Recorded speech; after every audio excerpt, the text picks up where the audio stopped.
Chapter 873. The Wind Archer was a Tier 4 troop type, and so was the Dreadwraith. However, the nimbleness and mobility that the Dreadwraith prided itself on was naturally countered by the Wind Archer, which pursued precision.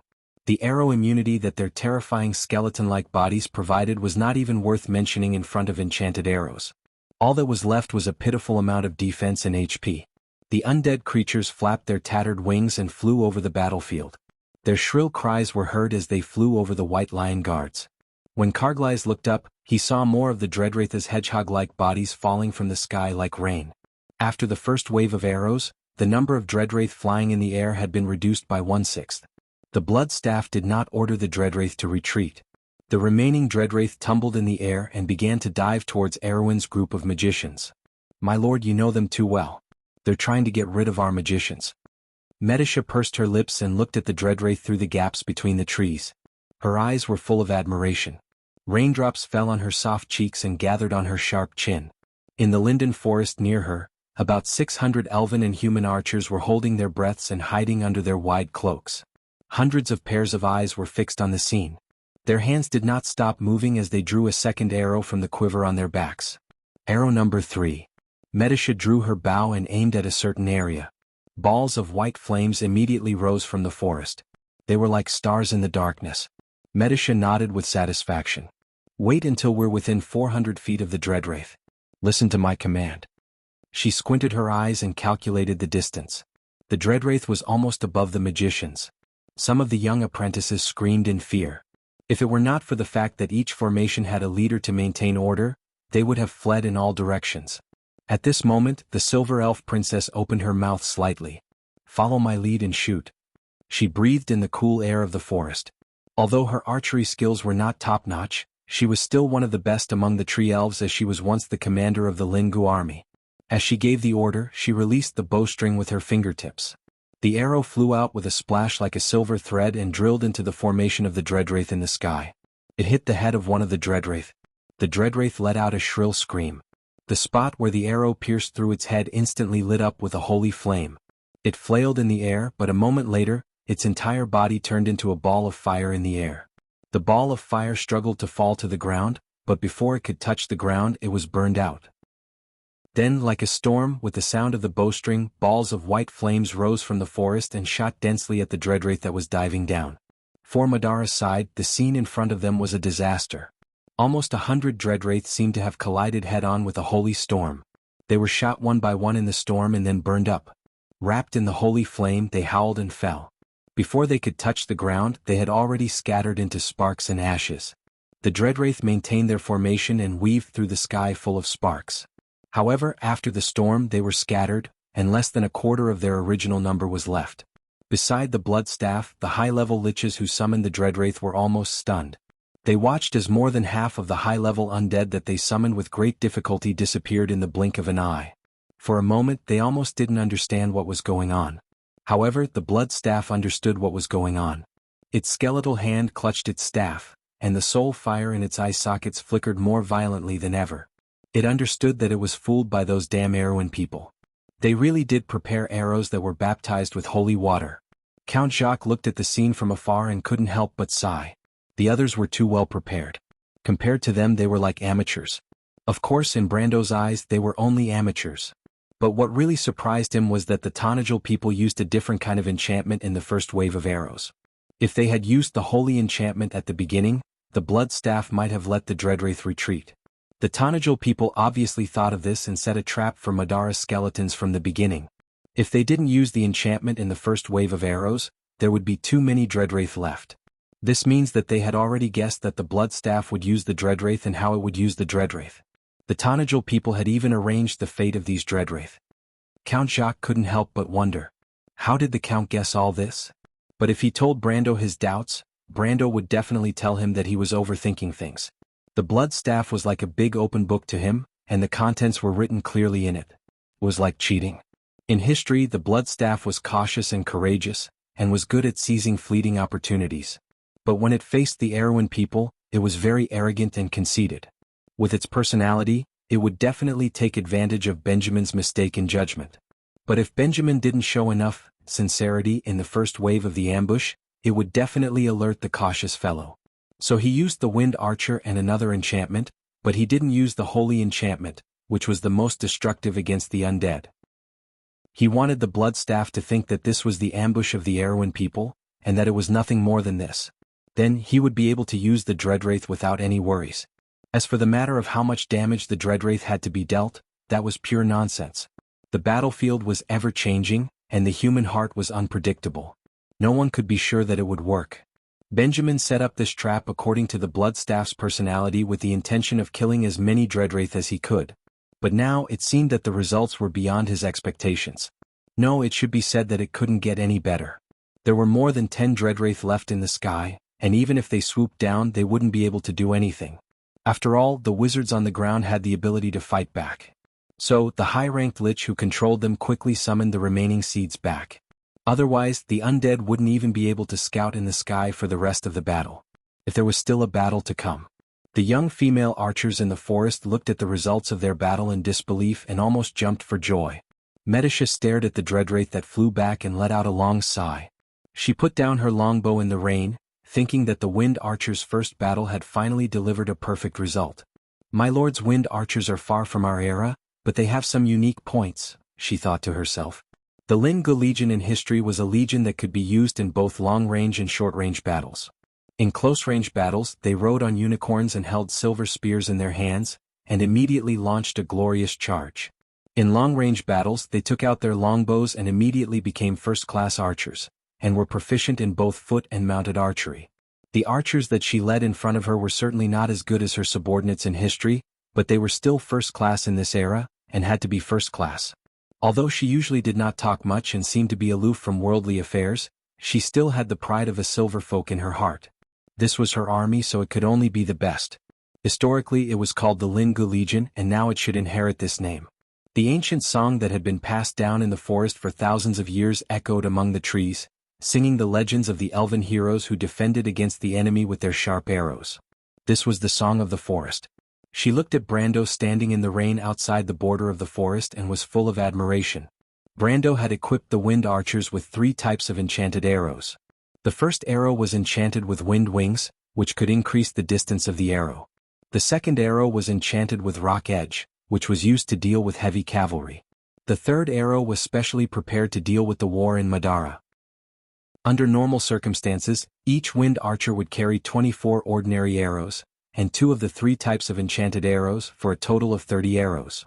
However, the main enemy in this battle was the undead, so the number of arrows number 1 and 2 arrows number 2 were specially reduced, and they were replaced with 4 arrows number 3. These 6 enchanted arrows cost a total of 420 tor. With 600 Wind Archers firing 6 volleys at the same time, the maintenance cost of an ordinary infantry regiment for a year would be spent. In the eyes of any noble in Aween, such an extravagant arrangement was definitely a wastrel. They would rather lose in a battle and spend some money to redeem their freedom. It was probably more worth it than such an extravagant war. How was this a war? It was more like a competition to burn money. However, this expensive expenditure had brought about the proper meaning today. The people of Viro who were trembling in the forest of linden trees must have a deeper understanding of this point in their hearts. But how did the Lord see the arrival of this day? The little princess's eyes were filled with confusion and curiosity. She had studied the history of mankind when she was free in Abes. In the past 10 centuries such an era had never come. The War of the Holy Saints was like a distant memory. What did her Lord see that made him walk further and further on this path? Or was it like what Yuta and the rest said, that the undead in Buchi had left a deep impression on him, and that was why he was able to achieve what he had today? She shook her head again. She had a faint feeling that the Lord had been preparing for something all this time, and it was definitely not just because of what happened in Buchi. Otherwise, his actions in Ampere Seal would not be justified. Medisha turned around and put her index finger and thumb in her mouth. She whistled at her subordinates and her sisters. "Rest is over," she ordered. Her voice was not loud, but it was heard throughout the forest. "We have a good start, but now it is time for us to shine. Let's show our enemies what Lingu is like." "Sharp arrows," the girls replied in unison. Medisha nodded. Brando stood on the high ground on the riverbank and looked at the changes in the situation in the hilly area. The White Lion Guards had completely torn apart the positions of the 2 undead swordsmen under the continuous protection of the mages. The light of the fireballs plowed through the entire riverbank, and just as the skeleton swordsmen were about to get up from the ground, sharp icicles came crashing down from the sky. The young White Lion guards then trampled over the enemies who were barely breathing. Freya and Rabban worked together to kill Viscag. A flag with a black rose and a spider on the battlefield swayed and fell down. Brando pursed his lips and looked coldly at the scene of Viscag fighting with Freya. One of his hands was chopped off, and one of his legs was barely able to maintain balance on the warhorse. He was secretly shocked. If there were humans fighting under such conditions, they would have gone crazy and fought with their last bit of faith. However, Viscag was still relatively calm. This was the undead. There was no fear, fanaticism, or impulse in their empty chest. They were still terrifying poisonous snakes at the last moment of their death, and could bite a hole in your body with their poisonous fangs at any time. Fortunately, they had underestimated their enemy. Viscag fell, following in the footsteps of Mogin. The former died too aggrieved. Under the buff of the mountain's will, Hipamera displayed a terrifying strength that even he could not imagine. After the battle in the deadly frost forest, Hipamera was already a priest with elemental awakening. Now, she had the same level and combat experience as a warrior, which was basically equivalent to a double elite class in the game. Brando had only heard of this from a few important storyline NPCs. For example, the Sage of the Earth in the north, Eloranta, was one of them. Now there was a ready-made legend in front of him. What was even more terrifying was that Brando now finally understood what the description of the mountain's will meant. She can integrate the blessings from the earth into her fighting style. The more blessings she receives, the higher the attack power and attributes of the scepter. It turned out that this scepter had a chance to add buff spells to the wielder when attacking, and these spells would in turn strengthen the attributes of the mountain's will. It was a classic example of getting stronger as the battle went on. Moreover, Gaia's buff spells were very different from that of the Holy Cathedral of Fire. Most of the spells of the Holy Cathedral of Fire targeted the user, so the Holy Cathedral of Fire had the world's strongest battle priest and Knight of Flame. However, Gaia's buff spells were the opposite. It had the world's strongest buff spells. Brando now saw the White Lion infantry surrounding Hipamera. Each of them was almost as strong as a mini-boss. The White Lion guards had only been formed for a short time, and now the officers in the army were only at the silver level. There were also many soldiers who were still at the peak of the iron level after taking the dragon's blood potion. However, at this moment, under Hipamera's blessing aura, each of them faintly had the combat power of the peak of the silver level. Brando himself felt that this was a little too ridiculous. Therefore, the left wing where Hipamera was at was advancing very quickly. They had almost killed their way through the front line of the two undead swordsmen. According to the original plan, they did not stop to surround the remaining forces of Viscag and Mogin with their allies. Instead, they continued to attack the Bloodstaff's main camp. The distance between the two sides was not far, and the White Lion infantry was astonishingly fast. At this moment, the Bloodstaff was redeploying the few regiments that were previously used to besiege Viro's people. The rear formation was extremely weak. Once it was broken, the Necromancer's phalanx in the center of the formation would be destroyed.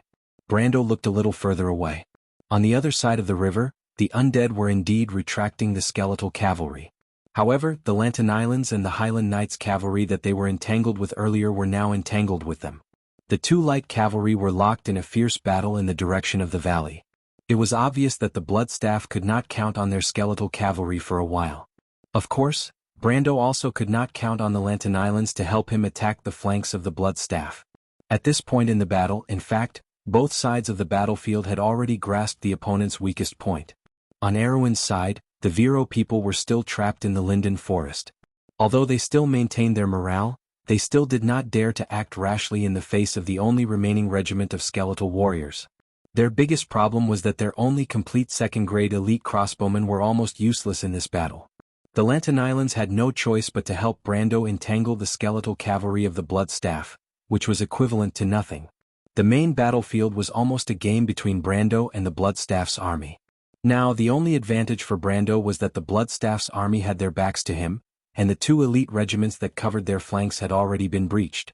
As long as Tanajal's army could deal a fatal blow to the enemy before the Bloodstaff could completely adjust their formation, then they could win the battle. On the other hand, although the Bloodstaff's army was attacked from the back, they had the advantage in terms of numbers. Behind them were only Brando's 5 regiments of White Lion infantry, 2 regiments of Wind Archers, and 1 mage regiment. The Wind Archers could not be used for a frontal assault, and the 5 regiments of White Lion Guards would not be able to stop after breaking through Viscag's position. Of course, even if there were 1 or 2 regiments of White Lion Guards, they would not be able to do much in the face of Madara's superior numbers. At this moment, both sides of the battle could barely free themselves to adjust their flanks. The Tanajul people desperately wanted to break through the undead's defense line and destroy the Bloodstaff's necromancer's phalanx, while the Bloodstaff desperately wanted to readjust their formation to deal with the army that suddenly appeared. Both sides were in a race against time, or rather as long as either side had a reserve, then they could defeat the enemy in one fell swoop. But the problem was that both sides seemed to have no reserve. The battle had completely fallen into a tangled stalemate.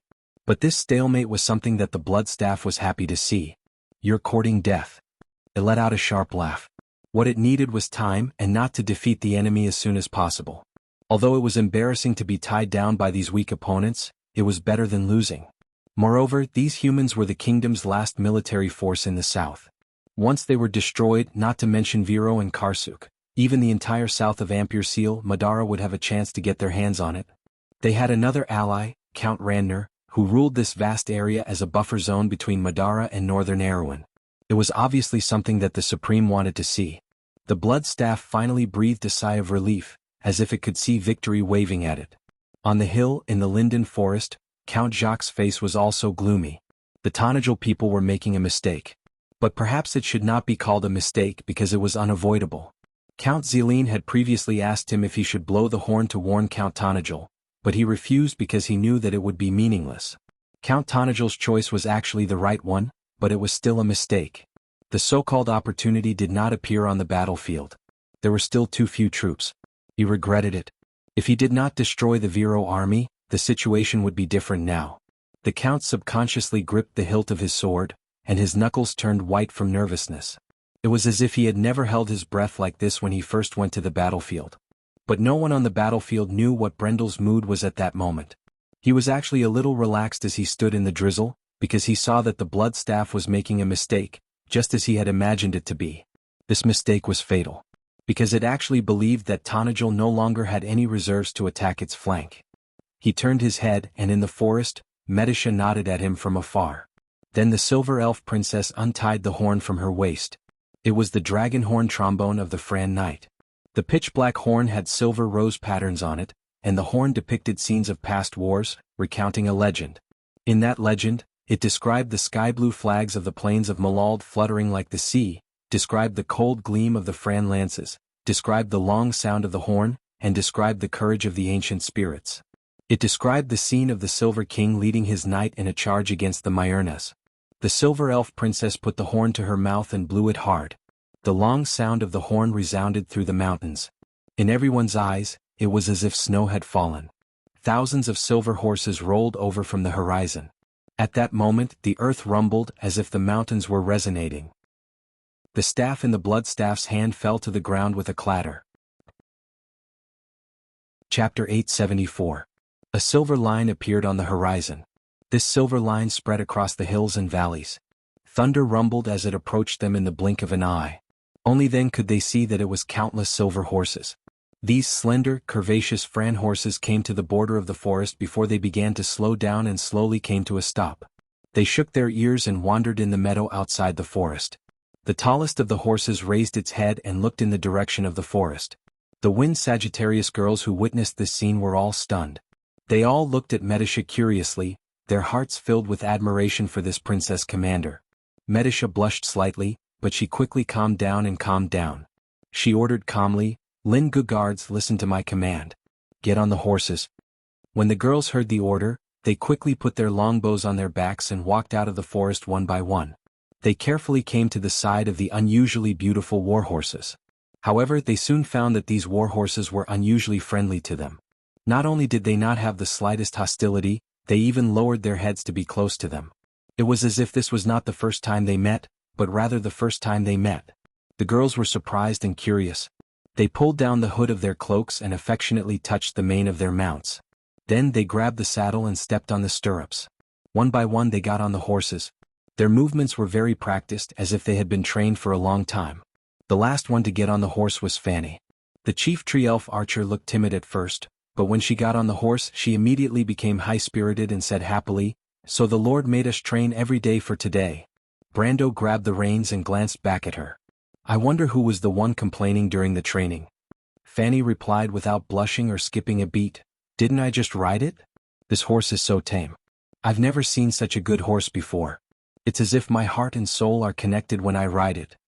The other girls also expressed their agreement. Brando knew that the effect description of the Fran Knight's cavalry equip card was pay X wealth. The Fran Knight will turn X followers into cavalry. If they are already cavalry, they will gain the ability to fly. The literal meaning was to transform infantrymen into cavalrymen and not just summon warhorses. That was why the wind archers felt this way.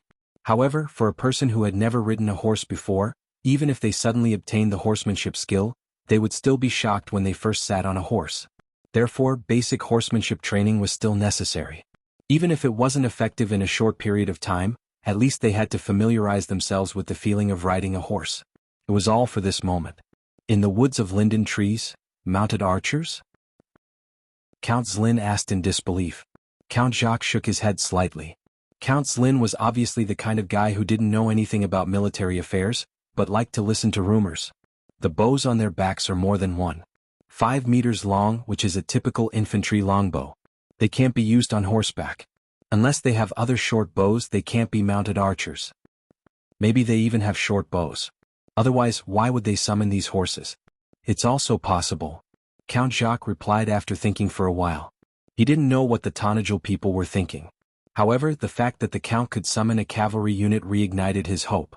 He rubbed the hilt of his sword and began to think about when to cooperate with the Tanajul people to attack and turn the situation around.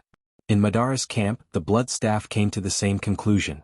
Erwin's men suddenly had a cavalry unit that could threaten its flank, which made it feel a little uneasy. The army on the other side was too strange. It was thinking about what the enemy commander wanted to do with the mounted archers, but it couldn't figure it out. The other Dark Lords also felt that it was inconceivable. In the end, they came to the same conclusion. The mounted archers were very likely to be a distraction for Erwin's men to distract them. If they really split up, the center of the camp would not be able to withstand the attack of the 5 regiments of the White Lion infantry. But it didn't seem like a good idea to let the mounted archers wander around. In the end, the blood staff ordered the last remaining skeleton warrior unit to go up and attack. At least they wouldn't be able to harass its flank. Seeing that the blood staff was still acting according to the rules, Brando couldn't help but smile. Now it's up to you, Medisha. My lord, the outcome has been decided. This time, please lead us personally. The Silver Elf Princess replied softly. Brando nodded. Call the Nightsong Tiger and the others out. Medisa whistled like a nightingale, and a few moments later, more than 10 mounted knights came out from the forest. They were the Nightsong Tiger and his men, but their attire was completely different from the last time they were here. The Nightsong Tiger was wearing a set of exquisite and heavy armor. It was in the style of the White City. The armor was connected to the arm guard and there were patterns of sea monsters on it. He wielded a long spear, and a sheathed long sword and battle axe were hanging from his waist. He looked more like a knight than a mercenary. But Brando knew that this was the armor of the elite knight of the Faraway Eagles, the most famous mercenary group in the White City. The others were dressed similarly except for Falerne and her sister. The Wild Elf Princess was wearing a gray leather robe with countless ribbons on her back. Each ribbon had a brass ring attached to it. This strange robe was a sorcerer's robe, and each brass ring was engraved with a corresponding spell that could be used in battle. It was the standard attire of a combat wizard. On the other hand, the younger sister of the Wild Elves, Tia, was wearing a loose white robe and a pointy wizard hat. She had already become an official elven envoy. At this moment, she was looking at her lord with a smile on her face. The Nightsong Tiger greeted Brando with a smile. My lord, long time no see. We've been training for so long and we've been bored to death. The Shire of Rhodes is prosperous and beautiful in the evening, but it can't compare to the real world. Besides, we're looking forward to a life of fighting. When did you become so polite, Nightsong Tiger? Brando was a little apologetic. I won't be like this in the future. Really? Tia asked happily. Of course. In fact, the White City Vanguard only cost 5 wind and 20 Medisa MP per day. Brendel nodded, but Falerne snorted softly and looked over in surprise. The Wild Elf turned her face away, and only her pointed ears were visible to him. She's really angry. Brando thought to himself. Card creatures all had emotions, and he wondered how Mephistopheles and Andrique were doing.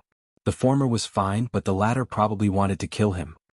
He looked at the river bank and saw that the battle was progressing very slowly. Madara's army was like a giant turntable that was slowly turning in the rain. Freya was commanding the White Lion Guards to break through the Spider Swordsman's broken defense line. But the undead were different from humans. Even in such a situation, they still caused a lot of trouble for Freya.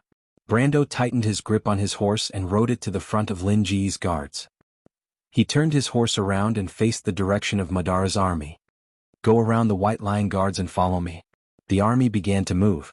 Close to 1,000 silver war horses and the archer girls on their backs slowly circled around the White Lion Squad's frontal assault and circled around the flanks of the Bloodstaff's army. The Viro people and Madara's undead were watching this scene closely. Even though they knew that these were not terrifying mounted archers, allowing such an army to directly threaten their empty flanks made the Bloodstaff feel slightly uneasy. "Let our archers keep an eye on that side," the Bloodstaff said to the Lich beside him. "Don't let Erwin's people go too far. Our archers may not be their match," a dark noble said with a hoarse voice. "Of course not. Those are elven archers. Our archers are just decorations in front of them. But if they really have short bows, then they will be at a disadvantage in front of our longbows. Do you understand, idiot?" Brando looked at the Bloodstaff's movements and thought that this old lord of Madara's had a watertight plan. But unfortunately, some things were destined to be beyond his imagination. The Lin Ji's guards moved forward slowly and stopped when they were about 1,000 feet away from the Bloodstaff's army. No one understood what the archers were trying to do at this distance, but they immediately gave the answer with their actions. Under everyone's gaze, the wind archers jumped off their horses in unison as if they had rehearsed this countless times. They ran forward to the open space and got into formation. Then they raised their longbows at the command. Before the Bloodstaff could react, the arrows of Erwin's people had already risen into the sky. The undead commanders looked up at the dense dots of light. They paused for a moment after flying to the highest point, then whizzed down. In an instant, it was as if a rain of light had fallen on the flanks of the Bloodstaff's position. This was different from Viro's crossbowman's volley. The arrows of the wind archers were faster, more penetrative, and more accurate. Moreover, all of them were enchanted with holy attributes. After a round of arrow rain, the Bloodstaff's flanks seemed to have been combed by a comb, and several rows of skeleton archers fell. The Bloodstaff could not take it anymore. At this distance, its skeleton archers could not shoot at the enemy at all. Could only take a beating. It never dreamed that it would be infantry on horseback. At this moment, it only felt that there was a hole in the head of the opposing commander. What was he thinking? Couldn't he just fight a proper battle? However, although it was criticizing in its heart, this Dark Lord who had been famous for a long time had no choice but to order the skeleton warriors to attack and drive away the army of elven archers. Otherwise, it would go crazy if it allowed those archers to shoot at will. When the wind archers under Brando saw the skeleton army attacking, they did not panic and returned to the formation in an orderly manner. They mounted their horses and galloped away, leaving the skeleton army far behind. After they had run for a distance, they stopped their horses under Brando's command and got into formation again to fire at the skeleton army. This time the undead commanders were dumbfounded. What should they do? They could not chase after them. They could not shoot at them. If there were still dreadwraiths, they could let the dreadwraiths entangle the enemy and then send the skeleton army to chase after them and destroy them in one fell swoop. However, the dreadwraiths were already exhausted. The remaining dozen or so would not be enough for a round of volley. Of course they still had cavalry. The problem was that if they transferred the cavalry over, it would be equivalent to letting the Lantonians attack their flanks as they pleased. That would only cause them to collapse even faster. Bloodstaff was instantly at a loss. How were they going to fight this battle? If the opponent was just a normal cavalry, it could still rely on the undead's almost unlimited stamina to wear down the opponent's mounts. The problem was that the opponent's warhorses were all summoned. Since when did summoned creatures have limited stamina? Not only did they summon them, but each archer also had 3 warhorses. It did not matter even if 1 or 2 of them died. It was now beginning to understand Viscag's mentality before the battle. He wanted to cry but had no tears. What kind of army was this? The infantry ran faster than the cavalry, but the archers were equipped with 3 warhorses each. This was clearly the arrangement of elite cavalry. What was the enemy commander thinking? This. Count Jacques could not help but be stunned when he saw this scene from afar. This is Fanzin's dragon cavalry tactic. Equipping each archer with 3 warhorses, this count is really rich. Count Zeline also sighed. Those warhorses were summoned. Count Jacques saw that his colleagues had misunderstood and had to explain. However, he still sighed in his heart. The only person who could use this tactic in Erewhon was probably this count. He still did not understand how the other party could summon these handsome warhorses. Who exactly was this Count Tonajal? But now he suddenly understood. Only such a person could single-handedly turn the tide of the battle in Ampere Seal. We have underestimated him, Count Zeline. He could not help but shake his head and sigh. The situation on the battlefield was gradually becoming clearer. The badly battered Bloodstaff had no choice but to send one of his skeleton warriors to stall the enemy's wind archers, or rather to feed them to the enemy. The only thing he could hope for was that the enemy's elven archers would eat a little slower so that he could free himself to deal with the White Lion infantry on the riverbank. Although the elven archers were disgusting, they were not an army that could decide the outcome of a battle. His plan seemed to be very successful. Brando's wind archers still had 2 holy attribute enchanted arrows. Naturally, they would not waste them on the skeleton army. They could only use ordinary arrows from afar to slowly deplete their vitality. This way the Bloodstaff finally won some time. It finally mobilized 2 regiments of spider swordsmen to its front. Together with the skeleton warriors and 2 skeleton archers, Madara had the absolute strength to suppress Brando's White Lion Guards for the first time. At this time, the White Lion Guards had just finished cleaning up the remaining troops of Viscag and Mojin. With Hipamura and Freya as the spearhead, they directly attacked Madara's main force. The final moment of victory on the battlefield seemed to have appeared at this moment. The 2 armies were entangled at a single point. Erewhon's mages once again unleashed their fireballs across the entire valley and landed on Madara's army. After nearly half an hour of silence, the necromancers and skeleton mages began to counterattack for the first time. Green and golden light beams flew across the sky above the 2 armies. Soon Erewhon's mages began to fall silent. Haha! The dark mercenaries from the Sea of the Dying Moon naturally knew what this meant. They could not help but scream in excitement. Their wizards are out of mana. Confidence seemed to have returned to these dark nobles. For a moment they almost thought that they had lost. Martha above, victory belongs to the Black Rose of the Roman Tua. Some even shouted. It was a pity that the undead army had no morale. Otherwise, their morale would have been greatly boosted. Perhaps they would have directly defeated the White Lion Guards. Compared to the nobles of Madara who were rejoicing, the people of Viro were much more depressed. Count Zeline had asked them to immediately send troops to help Tonajal. He was also the first to ask for a retreat. Now he was also the most enthusiastic. However, Count Jacques had already seen through his nature. He just shook his head coldly. He stared at the battlefield. The time was far from right. He believed that the Count must have a backup plan. The Shire stood in the middle of the mages' formation. Looking at the bright green light of the necromancer's formation in Madara's direction, he could roughly guess what they were thinking. However, he calmly waited for the 3rd round of attacks before he snapped his fingers at his subordinates. You can remove the magic barrier now. In a traditional battle between adepts, the first 3 rounds of attacks were the fiercest and most concentrated. Especially when the opponent realized that they had exhausted all of their magic power, they would definitely double their efforts and try to eliminate them in one fell swoop. All of the mages' guesses were correct except for one thing. After the magic barrier was removed, all of the mages in Tonajal's army did the same thing. They opened the leather pouches on their belts. There were a total of 3 of these pouches. Then they took out a bottle filled with light blue liquid. They frowned, pinched their noses and raised their heads to drink it. The next moment, the mage's exhausted mental strength surged again. The Bloodstaff was a necromancer. Its vision was protected by the power of the law. Therefore it could clearly see this scene from a few miles away. Of course it knew what the mages drank. It was not that it had never seen mana potions before, but it had never seen so many of them. Hundreds of bottles of mana potions disappeared in an instant. The only reason they used them was to defeat the necromancers. Only those who had dealt with magic would understand what this meant. At that moment the Bloodstaff only wanted to cry out loud. If it could, it would have run over to the enemy's commander and punched him in the face.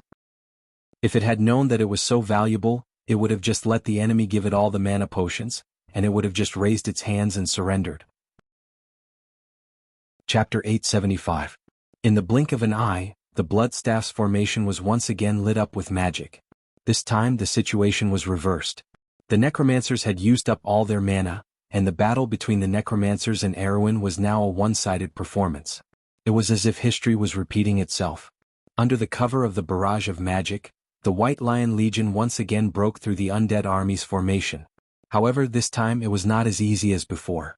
The undead army's formation was extremely thick, and there were almost 3 to 4 regiments of soldiers gathered in the middle. The White Lion Legion's advance was extremely fast at first, but it soon slowed down. Both sides were once again caught up in the battle. The Blood Staff constantly mobilized its forces to strengthen the center, preventing the White Lion Legion from breaking through its defenses.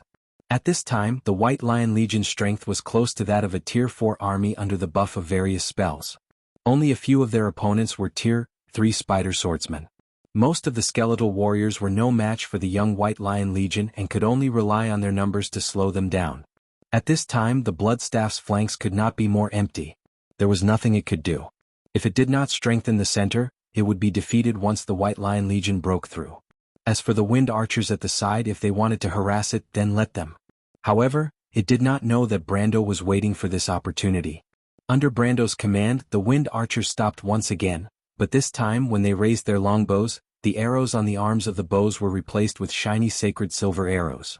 The Wind Archers used their nails to scratch the arrowheads, and holy white flames immediately ignited. After a round of arrows, the skeletal warriors that were chasing after them were scattered. They then used the arrows of the Rocky Edge Archers to cover the area, and no one was left standing. Brando observed the outcome of the battle and nodded. He raised Haurangaya in the drizzle and was the first to step out. The Nightsong Tiger and the 12 White Lion Legion vanguards followed behind him, and the 13 knights got into a charging formation. Medisha! Brando shouted in the drizzle. I understand, my lord. Medisha raised her longbow. Under her command, the Wind Archers extended their line of fire and aimed at the Bloodstaff's flanks. Brando urged his mount forward with the Nightsong Tiger and Falerne on his left and right, and the other knight behind them. The small cavalry slowly covered a distance of 200 feet, and then began to accelerate. Of course, the Bloodstaff's attention. But because the battle was over 100 of its eyes of the Bloodstaff noticed the presence of the cavalry. Bloodstaff noticed the cavalry of the Bloods of a Brando, the Nightsong Tiger, and the others began to jog. At this time, Medisha finally gave the final order. Arrow number 3. She did not announce the direction of the wind. On the battlefield, wind was the most troublesome enemy for most archers. But the Wind Archers were an exception. The wind was their friend. No matter which direction the wind blew, it would not affect the arrows fired by the Wind Archers. This was one of the special abilities of the Wind Archers. They were also one of the few long-range units in the world. The archers silently replaced their arrows with holy silver arrows and activated their enchantments. Another wave of light rained down on the side of the Bloodstaff, and the skeleton archers and skeleton warriors that were originally there suddenly cleared out a large portion of them. It was as though they had opened up a gap for Brendel and the others to charge through. At this time, Brando had entered the final sprint distance. He raised his head and could see the Black Knight's army moving through the Madara army. However, he did not rush to give the order. Instead, he ordered his men to maintain a jog. He was still waiting. The Wind Archers fired the last volley of arrows. Then they dropped their longbows and ran back to their horses. They grabbed the saddles and flipped over to their horses. They pulled out a shiny scimitar from under their cloaks. In an instant, the Wind Archers had turned into a cavalry that was ready to go. Medisha also switched to a silver spear. At this moment, she finally felt like she had returned to the era of the War of the Holy Saints. It was as if the invincible Lin Gu Legion was behind her. She leveled her spear in the rain. Her unicorn kicked its hooves anxiously. The Silver Elf Princess took a deep breath and gave the order. Lin Gu Legion, follow me. The army began to move forward. Tanajil wants to use archers as cavalry. Count Zilin almost thought that he was hallucinating. He could not help but pull his hair. Are they crazy? But this time, Count Jacques did not answer his stupid question. He turned around with a cold face and said to everyone, "Get ready. We are ready to attack. The time for the final battle has come." He didn't say much, but a clear idea appeared in his mind. In a legend he had heard of such an army. That legend was so famous. Even the Bloodstaff realized it. The War of the Holy Saints was such a vivid memory for this world. It was a legend about how the 4 sages defeated the dark forces that ruled the world and built the 4 glorious empires in Wonde. The 4 holy cathedrals had ruled Wonde for nearly 1,000 years. The beautification of the sages had long been deeply ingrained in the hearts of the people under their rule. The undead of Madara were never born out of thin air. Memories were a kind of pain and suffering for them, but they could never get rid of them. The legend that it had heard of at some point in time floated in the Bloodstaff's mind. It saw the elven archers who had thrown down their longbows and mounted their horses, ready to charge. It suddenly realized that it had heard of such an army before. This army had a beautiful name. It was called Lingo. Silver Elves. Count Jacques suddenly remembered some of the rumors about Brando. Some of them were about his relationship with the Silver Elves. He did not think that the Silver Elves would lend him this legendary army. Was it a blessing or a curse for such people to exist in a small country like Erewhon? It was still a mystery.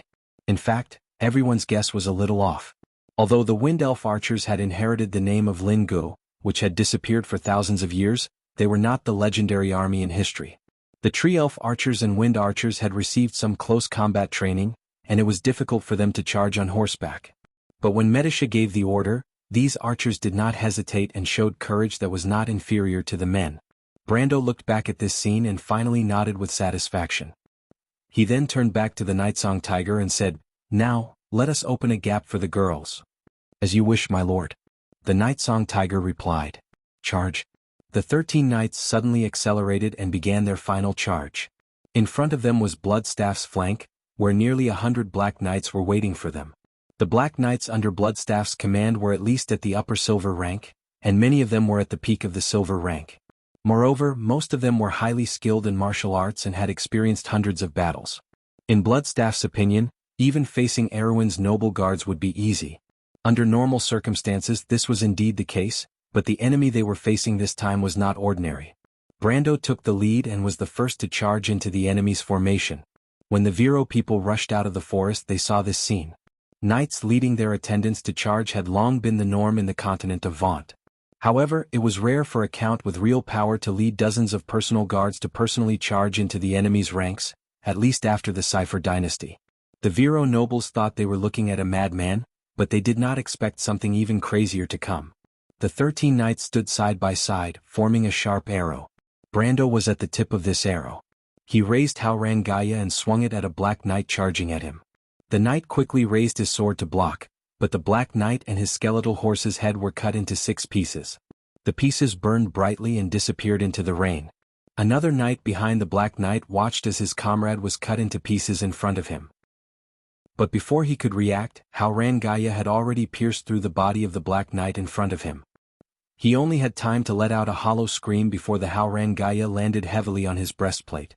The huge force pulled him off his horse and sent him flying into the distance, landing on the black knight behind him. Only then did the power of the piercing strike explode.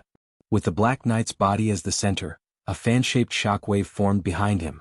After a loud bang, most of the black knights in that direction fell to the ground. In just 2 moves, Brando had killed nearly a quarter of the black knights.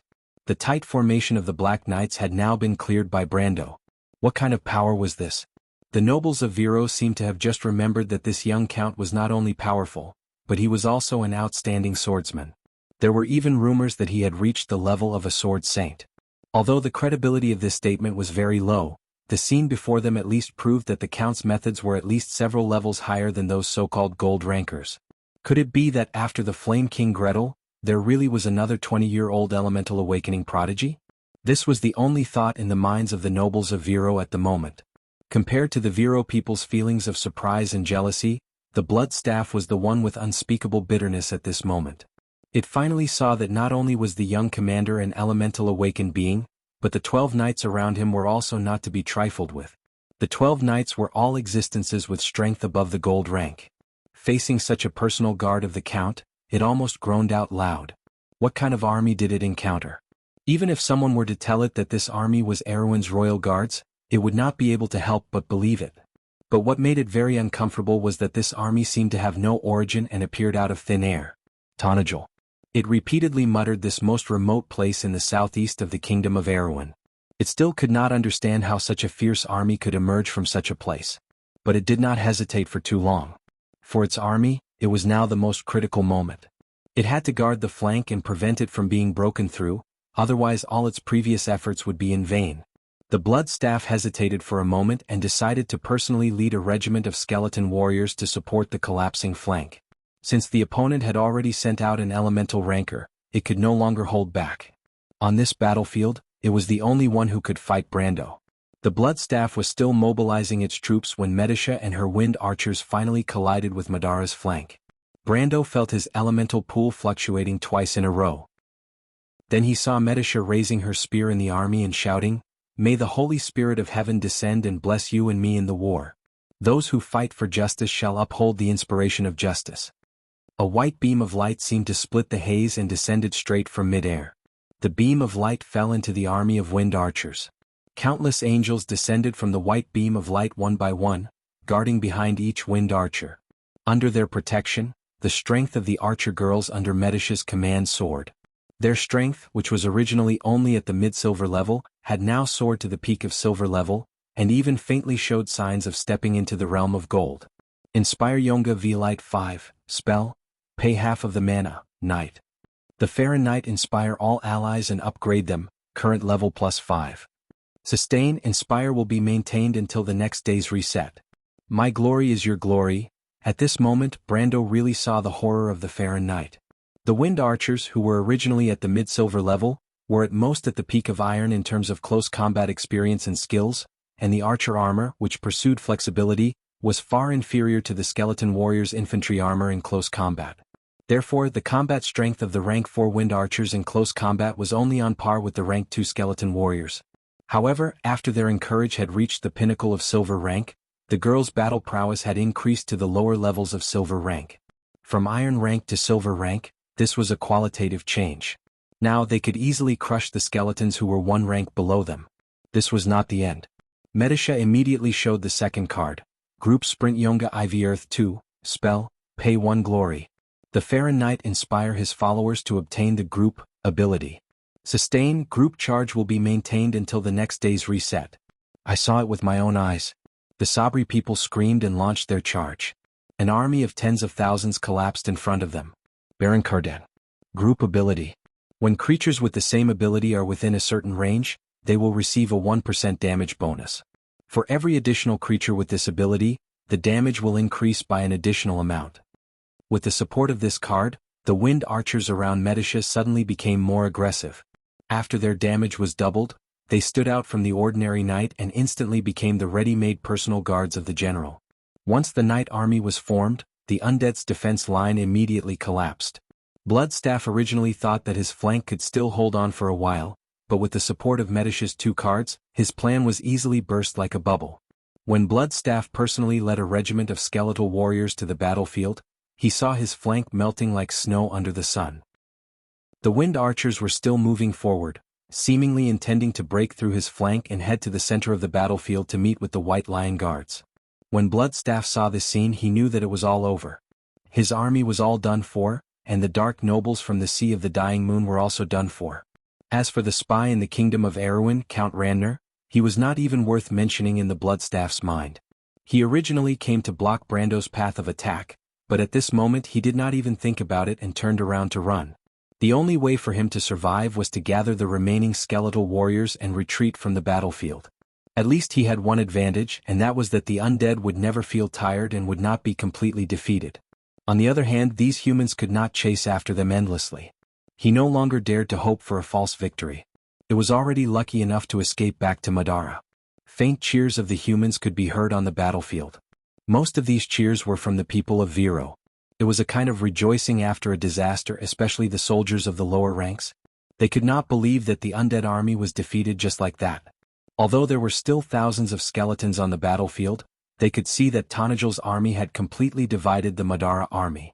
Groups of liches were falling under their swords, and victory was only a matter of time. It was not only the soldiers, but the nobles of Viro also gradually stopped. They began to realize that even if they did not charge, the skeletons in front of them were turning into ashes. The undead army was retreating. Count Jacques was certain that Bloodstaff had begun to waver, or else the undead army would not have retreated.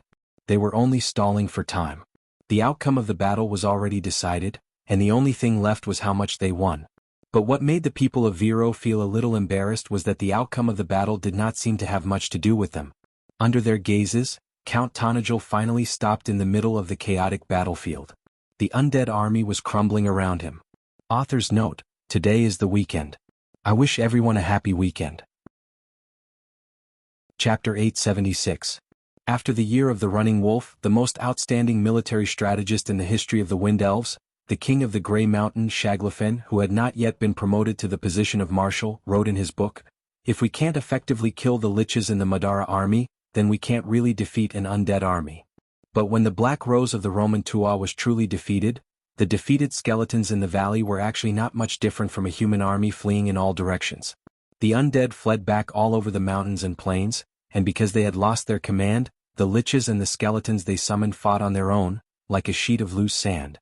Although the undead lords from the Sea of the Dead Moon could still restrain their subordinates, they only wanted to escape and had lost their will to fight. The current Bloodstaff army could no longer be called an army.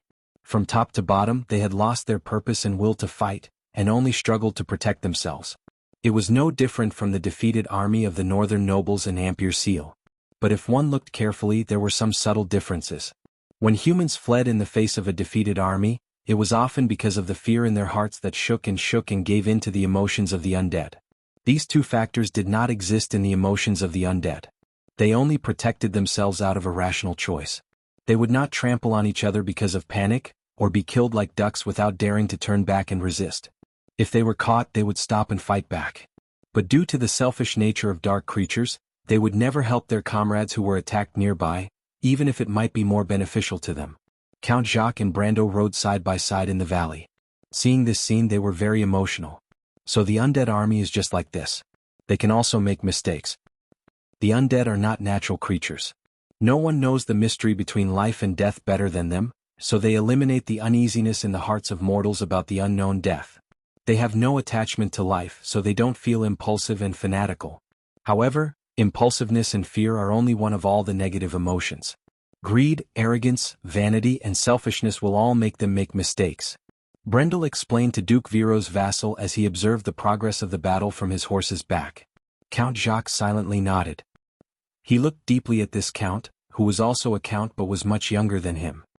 "Mr. Count, you seem to know a lot about the Dark Kingdom?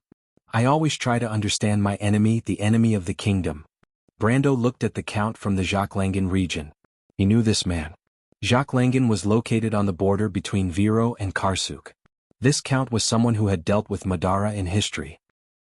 Although he had some of the common faults of the Erewhon nobles of this era, his understanding of the Roman Black Rose was much deeper than the other nobles. It was rare that this man was trusted by the Grand Duke of Viro. "Mr. Maberto," he continued, "I suggest that you don't underestimate the Black Rose just because of what you saw today. Of course, I don't dare to underestimate them anymore. When I was young, I saw my father bringing back bear and wolf prey during winter hunts. I always thought that these beasts in the forest were nothing special. Later on, I was lucky enough to have a cunning guy leave a mark on my body. The scar is still on my back to this day. From then on, I learned that I can never underestimate any of my opponents." Count Jacques made an analogy to let Brando understand that he was talking about what happened today. He meant that he would never forget what happened today. "If I don't teach them a lesson, they won't understand what kind of enemy they're facing. Only by making them understand where the real threat lies, under the pressure of external forces, the kingdom will be able to quickly walk down the path I want. That's one of my goals. If I don't teach them a lesson, they won't understand what kind of enemy they're facing." He smiled and shook his head, continuing to expose Madara's past. But what Mr. Maberto is thinking now is that he has grasped the weakness of these skeletons. If that's the case, then you are gravely mistaken. Count Jacques was a little stunned. "Why do you say that? I think what you described is very reasonable. Those skeletons do have that kind of weakness. That is the nature of the undead, just like human nature. Mr. Maberto, humans will be afraid, but the Tanajal, Viro, and Lantan Island won't be defeated in the face of the undead. Humans will be impulsive and greedy, and human nature is also vain, arrogant, and selfish. But our kingdom, civilization, and order didn't collapse because of this. That's because we still have the second attribute of being social. Madara is the same. They used to be a sheet of loose sand, but the blood staff we defeated today is far different from the past. I think you have a deep understanding of this. But Mr. Jacques, you probably didn't think that the Madara we saw today is still an illusion." Without waiting for Count Jacques to nod, Brando continued. The latter opened his mouth and looked very surprised, but Brando didn't give him a chance to speak. "The reason why we defeated the Bloodstaff today is based on its ignorance of us, and also based on the fact that it still maintains a set of old command system. Count Jacques, you should have heard of the kingdom's military reform, but such a reform began 7 years ago in Madara. Before the War of the Black Rose, they had basically ended this historical mission. Today Madara has at least 1,000 Emperor's Chosen groups. These Emperor's Chosen groups are different from the army of the Blood Staff that you and I have seen. The Blood Staff is arrogant and unruly, and in fact, it is not a direct descendant of the Supreme of Madara. It was defeated by us today probably because the Supreme of Madara needs us to help him eliminate dissidents. He paused. And the real army of Madara has a complete set of mid-level and low-level officers. They will not fall into a state of disunity because of the collapse of the upper command system. Such an undead army can really fight until the last lich falls. Mr. Jacques, you can imagine how Erwin would fight such an enemy and win. Count Jacques stared at the young lord with wide eyes. If Brando had told him all this in the morning, he would have never believed it. It was simply absurd and nonsensical. But at this moment, Brando's strength and knowledge of Madara made him unable to easily doubt it. Especially the 1,000 Emperor's Chosen groups that Brando mentioned, it was like a sudden clap of thunder that made his mouth dry and his mind in a mess for a moment. His sallow complexion and absent-mindedness were within Brendel's expectations. Of course, Brando would not tell him that although Madara's expansion direction was towards Erwin, their main enemies were the Wind Elves of Saint Tassol and Fanzan further north. More than half of Madara's 1,000 Emperor's Chosen groups were used to guard against these two huge empires. It was good to scare this guy lest he still had any delusions. In fact, this was not a bad thing. No matter how many troops Madara had at the moment, it did not mean much to a small kingdom like Erwin, because in the future, it might not be able to withstand even one of Sir Black's legions. Now, Erwin only had a glimmer of hope, and that was to make the undead hesitate. There were still a lot of duchies between them and Saint Tassol and Fanzan on the border. Anyway, the Wind Elves would fight with the skeletons of Madara sooner or later. Now, as long as the undead felt that Erwin was more difficult to deal with than those duchies, it would be enough. In history, Erwin awakened too late, and Her Royal Highness was powerless. Cruz's people could not even take care of themselves and connive, which led to the kingdom's final tragedy. This time it might not be the case. But first, the kingdom still needed to have the courage and ability to fight. Brando looked at Count Jacques, whose face had begun to turn pale. He wiped his forehead with his hand, not knowing if he was wiping the rain or wiping the sweat. His mind seemed to be immersed in the fear brought by the 1,000 Emperor's Chosen groups that Brando had described earlier. He asked in a low voice, "Count, is what you said true? Mr. Maberto, even if my information is only 1/3 accurate, what difference does it make to the kingdom if Madara only has 300 regiments?" Brendel looked absent-mindedly at the undead army that was fleeing in the rain. He stroked the horse's mane and asked in a calm manner. He was not in a hurry, but Count Jacques was anxious. He did not know whether Brando was telling the truth or not, but it seemed that there was no need for him to make fun of him. Just like what Brando said, even if his words were only 1/3 accurate or even 1/4 accurate, what difference did it make to the kingdom? There was no difference at all. The nobles knew best what the kingdom was like. Since the Anson era, the struggle between the local and central governments had greatly damaged the strength of the kingdom itself. And after the Battle of Ampere Seal, the confrontation between the north and the south made it even weaker. On the other hand, the Dark Kingdom in the east had always maintained a strong army and tradition of war. It was just that in the past it was scattered, and the lords of the Dark Kingdom did their own thing and fought against each other, so it was not a threat. Today Madara had been united under the rule of the Supreme, and the nobles of the Dark Kingdom had gathered under the Mercury staff that had reappeared 1,000 years later. Count Jacques suddenly realized that Brando might not be lying, but their traditional thinking had made them ignore this point. Madara already had a huge army, and now that they were united, who would they attack next? Naturally, it could not be the Wind Elves or Fanzan, so the rest was self-evident. Some things were actually like a layer of window paper. It was hard to think of it before it was broken, but once it was brought up, the rest of the people would suddenly see the light. At this moment, Count Jacques' mood was more or less like this. Although he would rather not be aware of this, at least an idiot could live happily. But now, whenever he thought of Madara, he would be on tenterhooks and think of the undead army waiting to attack. They were the undead, an existence that could not tolerate the living. Apart from death you could not surrender. Count Jacques' head was full of cold sweat as he thought, but he could not think of a solution. In today's Erwin, it seemed that other than death, there was only one way to go. The Dark Kingdom was originally a powerful country, and they had the advantage. What was laughable was that the nobles of the kingdom were still in a drunken stupor. Facing such a country, he really did not know how to resolve the crisis in front of him. Perhaps the only way was to exile Cruz? When Count Jacques raised his head to look at Brando again, his eyes were a little unfocused. Brando knew that he was extremely frightened. He sighed. In fact, the reason was very simple. These nobles might have thought about it before, but they always thought that Madara had not reached this step. In history, even on the eve of the Second War of the Black Roses, there were still people who thought that Madara was still in a civil war. But today he personally told him that the unification of Madara had been brought forward.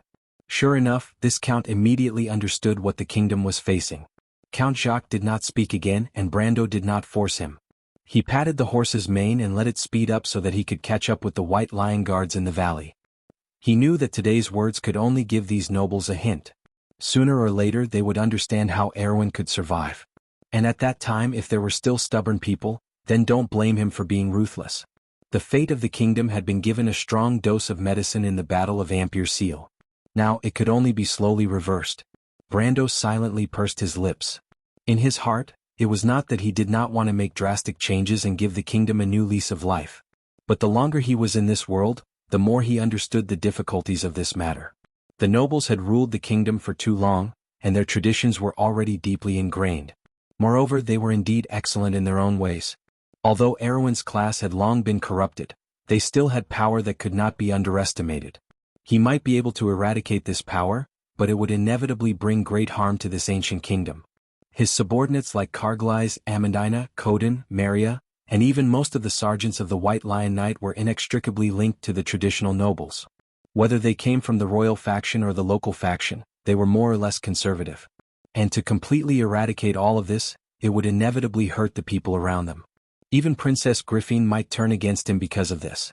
He knew in his heart that the Erwin that Her Highness wanted was not really a new kingdom built on the ruins. He also did not want, "The opportunity has been handed to you," Brando said to himself.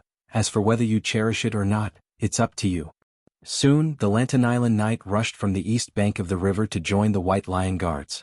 The humans advanced along the river valley, driving the undead army to the south. Before evening, the allied forces of Vero, Lantern Island, and the Tanajal people had in fact completely wiped out most of the mercenaries from the undead lords of the Sea of the Dead Moon.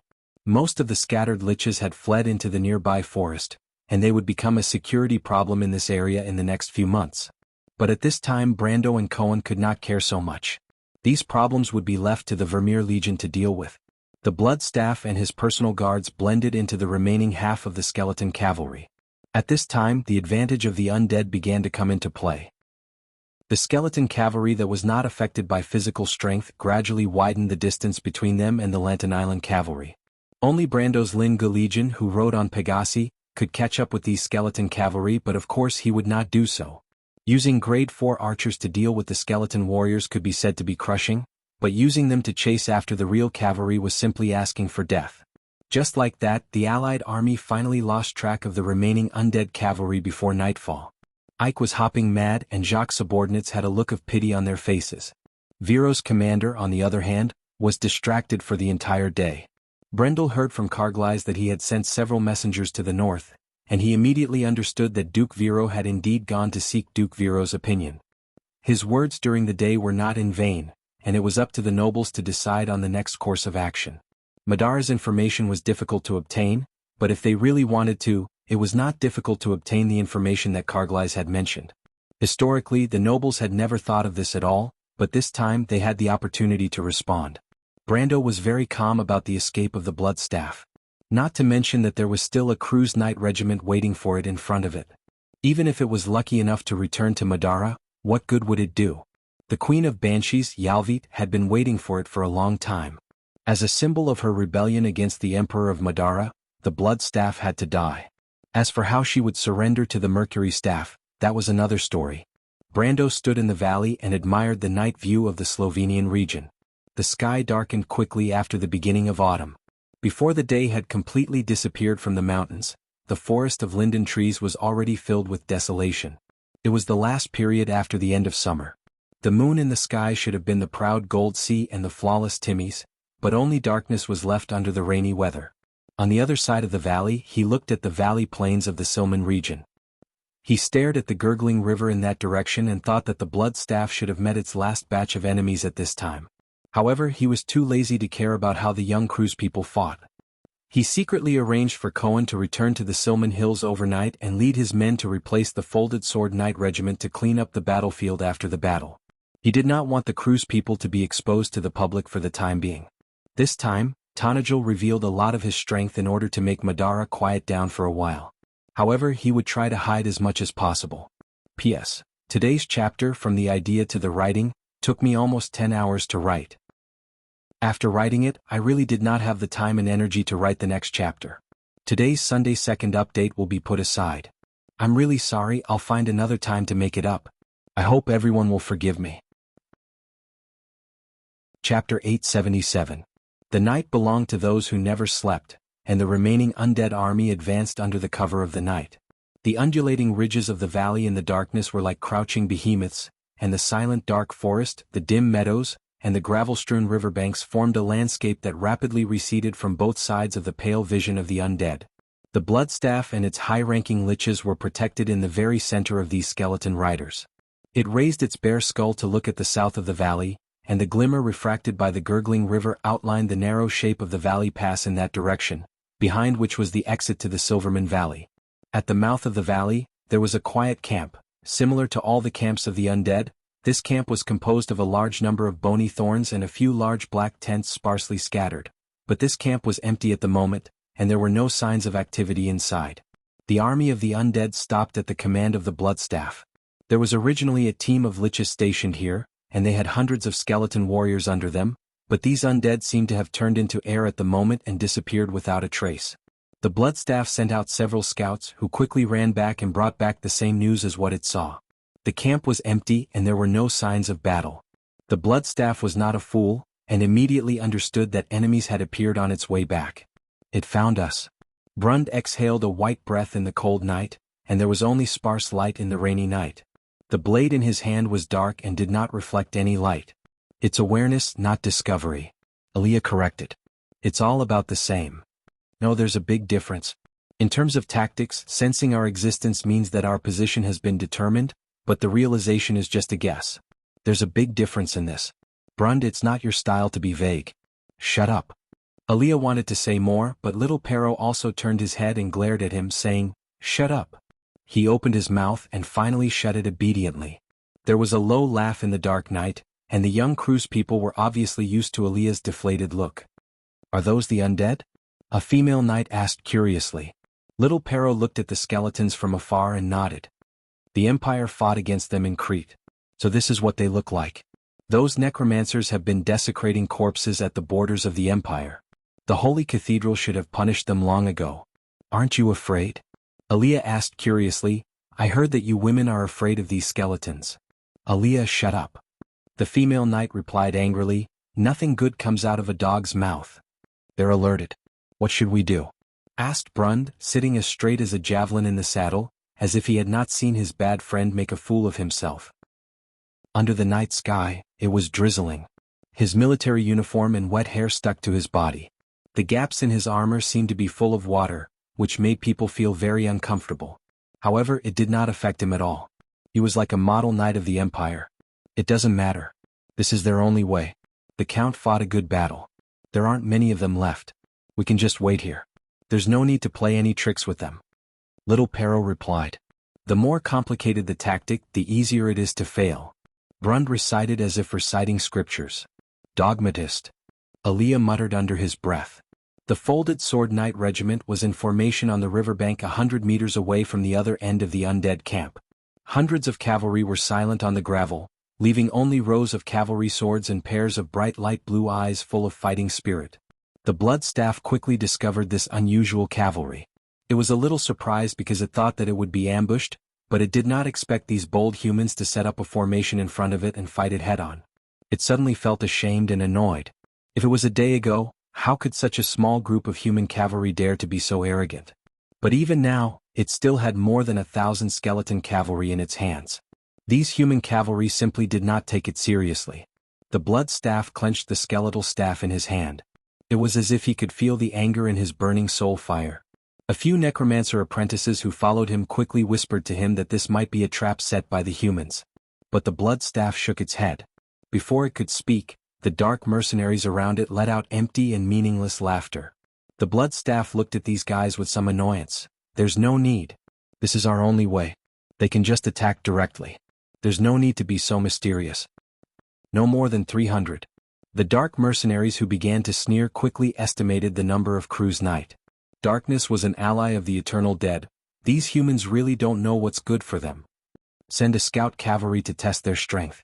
The blood staff suddenly sensed some danger. The young people of Cruz looked at the small group of skeleton cavalry that separated from the undead army and immediately understood the other party's intention. Little Pero did not say a word, made a gesture, and also ordered Brun to lead a small group of knight to meet them.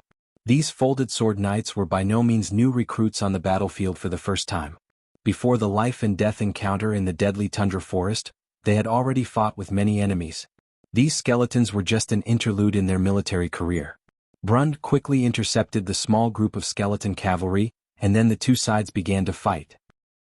It only took a few minutes to wipe out the opposite side, but none of the undead turned around and fled, which surprised him slightly and made him cautious.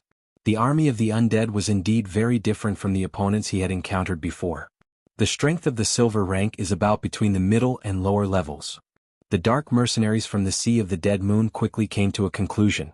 The soul fire in their eyes flashed as they spoke to the blood staff in a hoarse voice. I'm afraid there's still some hidden strength. In other words, Erwin has another 4th-grade cavalry team. The blood staff replied in a deep voice, no wonder they're so arrogant. Its tone was full of unwillingness, feeling that it should not have come to Erwin at all. Its past understanding of the kingdom was completely subverted in just one day, and it still could not figure out how the elite human army that was beyond its imagination came about. There should not be such an army in the southern border of the kingdom, and no one told it about it. The news it got from all channels pointed out that this was the most empty moment in the southern part of the kingdom. But now, the blood staff faintly sensed that it seemed to have been betrayed. It was very smart, and it already knew that the road back to Madara would not be easy, but it still had a chance. It took away all the high-grade liches from the battlefield, and they were its most important force. As long as this foundation was still there, it would be a day when it could rise again. It came back to its senses and coldly looked at the army in front of it that it thought was Erwin's cavalry. Its strength was almost 6 times the opponent's, and even if this cavalry was a 4th-grade army, it still had a certain advantage. I have to let these humans understand that the knight belongs to the immortals. The blood staff gently waved his skeletal staff and pointed it forward. The skeletal cavalry began to disperse. These skeletal riders with flames dancing in their eye sockets rode side by side in the valley. They trotted forward and soon formed a wedge attack formation. During the entire process, the entire army did not make much noise. Only the crisp sound of skeletal horses' hooves hitting the gravel could be heard. It was so quiet that it made one's hair stand on end. This silent momentum was enough to suppress any human army, but the young people of the Folded Sword Knight Regiment were an exception. They had seen the scene of wolves galloping on the tundra, and the scene in front of them was nothing compared to the scene in the deadly frost forest.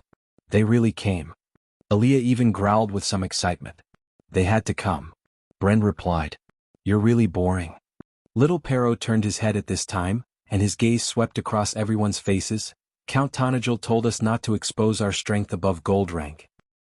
This is related to our main mission here, so do you understand how this battle should be fought? Sigh, sigh. Hearing Little Pero's words, the crowd suddenly sighed. What's the fun in that, Little Pero?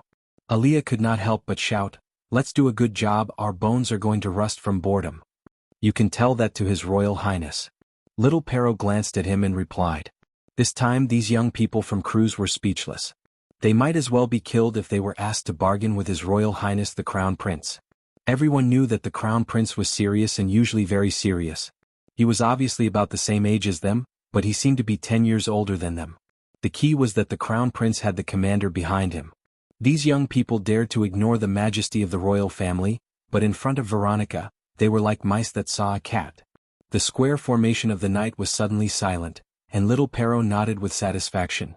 Get ready, the first wave of attack. He raised his hand. The knight raised their hands in unison, as if a black forest had suddenly risen. At this distance it was difficult for the blood staff to see the movements of the Cruz people, but it still sensed the abnormality. The skeleton knight had entered the best distance to sprint, but the other party still did not move. What was the reason for this? Did the other party's commander not understand that when two cavalry met, whoever ran into the best position to attack first would have the upper hand? Besides, the number of these Erewhon cavalry was far less than it. In theory, they should take advantage of their flexibility to make the first move to make up for the disadvantage in strength, but the other party seemed to be scared and stood there stupidly. Of course, the Bloodstaff did not think that the other party was scared silly. How could a commander who could command a Tier 4 army be a fool? It instinctively felt that there was a conspiracy, but it was too late at this time. The army had already started, and it was impossible to stop or turn around. What the hell is going on? For the first time, the Bloodstaff could not help but ask the unruly dark mercenaries. But these experienced tacticians were also dumbfounded at this moment. They did not understand what this strange cavalry wanted to do. In the end, an old necromancer from the barren territory in the easternmost part of the Sea of the Dying Moon saw some clues. They seemed to be preparing some kind of spell. When the necromancer saw this, his voice changed a little because it was not because he saw it, but because he felt the majestic aura of magic coming head-on. Preparing a spell? The Bloodstaff was also dumbfounded. Today he saw archers on horseback, cavalry without horses, and wizards used as archers. He did not expect to see armored cavalry wizards in the end. They're wearing armor, full cavalry armor, and you tell me they're preparing a spell. The Bloodstaff could not help but roar a little angrily. But as soon as his voice fell, a dazzling light flashed in the square formation of the folded sword knight regiment. The young knights of Cruz raised their right hands. Unlike most knight regiments, most of them were not wearing thick iron handguards, but beautiful platinum handguards. The biggest difference between this kind of handguard and ordinary handguards was that the 10 fingers were not connected together. It had an elegant and delicate beauty, but in addition to its artistic beauty, the biggest advantage of this kind of handguard was that it could leave space for the wearer to wear a ring. Of course, it was not an ordinary ring, but the so-called little secrets of the witches located on both sides of the magic triangle, magic rings. On the fingers of these young Cruz people was a piece of sparkling, beautiful rings inlaid with rubies, fire agates, emeralds, and blue crystals.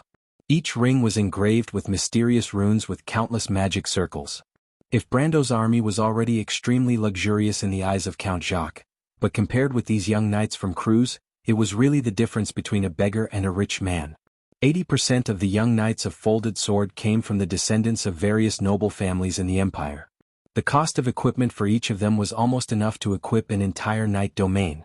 This amount of money was just a drop in the bucket for the empire's aristocracy. It seemed to be a matter of course, but in a remote place like Erewhon, it was unprecedented.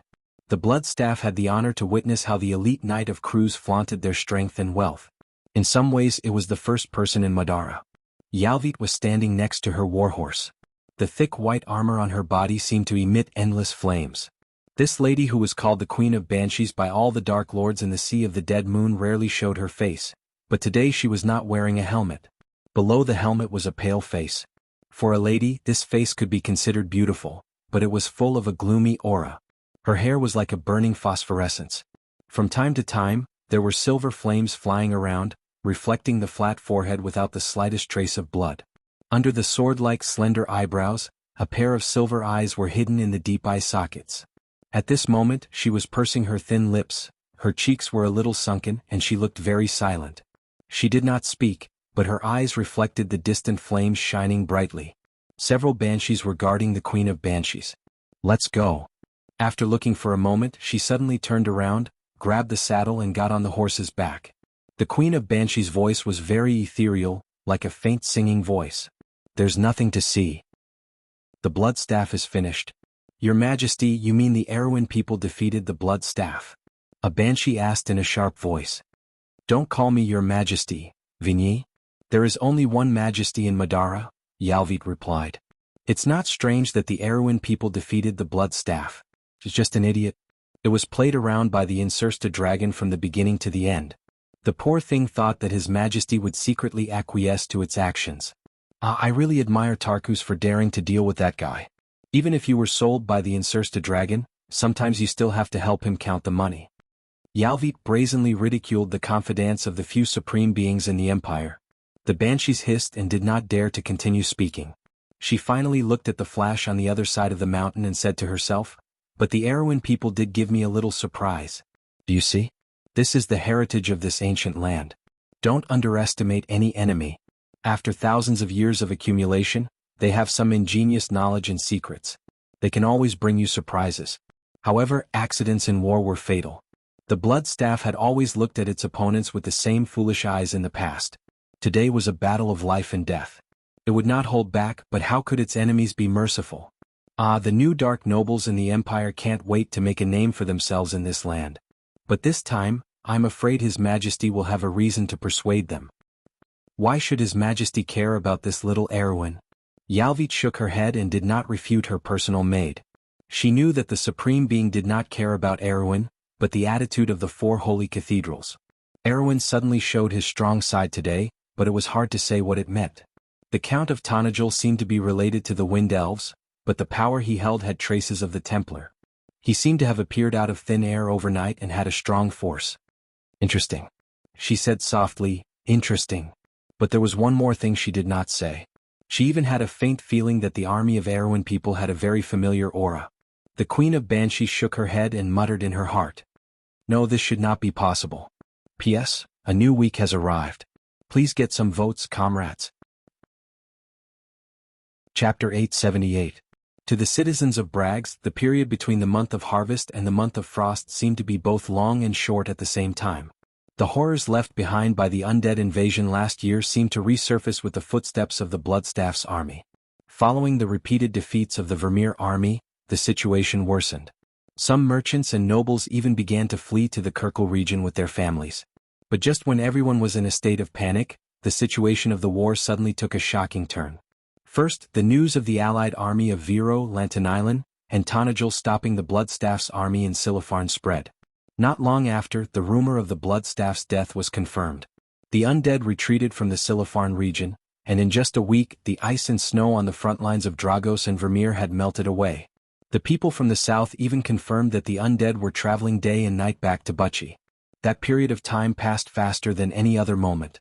New news came every day as if the war had left in the blink of an eye. The name of the Bloodstaff that caused everyone to turn pale half a month ago had now become the dust of history. It had lost its meaning to both Erwin and Madara.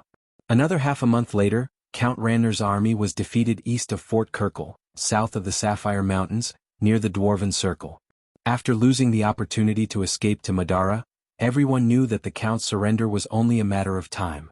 Some people were destined to become famous in this war. Almost everyone was talking about the army of unknown origin. Almost every tavern had poets singing about the soldiers' stories. There was also a rumor that could not be considered a rumor that spread everywhere. Those who saw it with their own eyes swore that the late King Eric had returned with the White Lion Legion to save the kingdom in danger. Most people who heard of this rumor believed it to be true. Because the Lionheart's sacred sword shone brightly in the battle, everyone witnessed the glorious victory. After defeating the Bloodstaff, Brando let Freya take over his command of the Tonajul army. Count Jacques was no longer in the mood to fight for merits after that battle, and the Lantanilan cavalry knew what kind of person their leader was. Although Eek and his men were almost on the same page and had a reputation that everyone admired in the alliance, anyone whose brain was not burned by the knight's faith would understand who was the most reliable person in the alliance. Therefore, under Brando's signal, Freya actually had unparalleled authority in the army for a while. This was partly due to the amazing performance of the Tonajul army in that war. However, the Valkyrie from the countryside of Bucci did not disappoint those who believed in her. After she eliminated the Madara forces in the Silman region, she immediately turned north and accurately judged the movements of Count Ranner's army. Then in 2 battles she cleanly destroyed all of the Count's hopes. In the last battle, Freya even used the Lantanilan cavalry to establish her reputation in one fell swoop. She used the cavalry twice to feign attacks on Count Ranner's flanks, but in the final confrontation she suddenly attacked and destroyed Count Ranner's central position in one fell swoop. It could be said to be a textbook example, perfectly recreating the glorious victory of Erwin's people against the Wind Elves in the Long War. This battle was even beyond Brando's expectations. He knew that Freya would definitely succeed because she had a serious and meticulous personality. In his opinion, Freya should be the most outstanding commander in this era when she had the advantage on the battlefield. Her meticulous judgment and meticulous execution would allow her to maximize her advantages as much as possible, without making any mistakes and giving the enemy a chance to turn the tables. The future Valkyrie had an extraordinary talent in using cavalry, but he did not expect this talent to be displayed so quickly. In history, Freya became famous in the war between the south and the north through her outstanding ability to command cavalry. The Valkyrie's riding ability was no joke, but at this moment the history of the two worlds seemed to overlap. At that moment he saw Freya happily riding back from the battlefield, waving Count Randner's flag in front of him as if she was presenting a treasure. She shouted his name loudly, "Brando! Look at me, I did it!" At that moment he understood that the Valkyrie in history had returned. He could not help but smile happily at that time. Brags in the month of frost had completely cooled down, but there were still many people on the streets. After the threat of war was removed, the city seemed to be holding a celebration every day for half a month. Ribbons and curtains were hung on the streets, and wooden platforms were built with wine and food piled on top. The knights who returned from the front lines were treated like heroes. They rode through the streets and could stop at any time to receive the cheers of the people or the adoration of the ladies.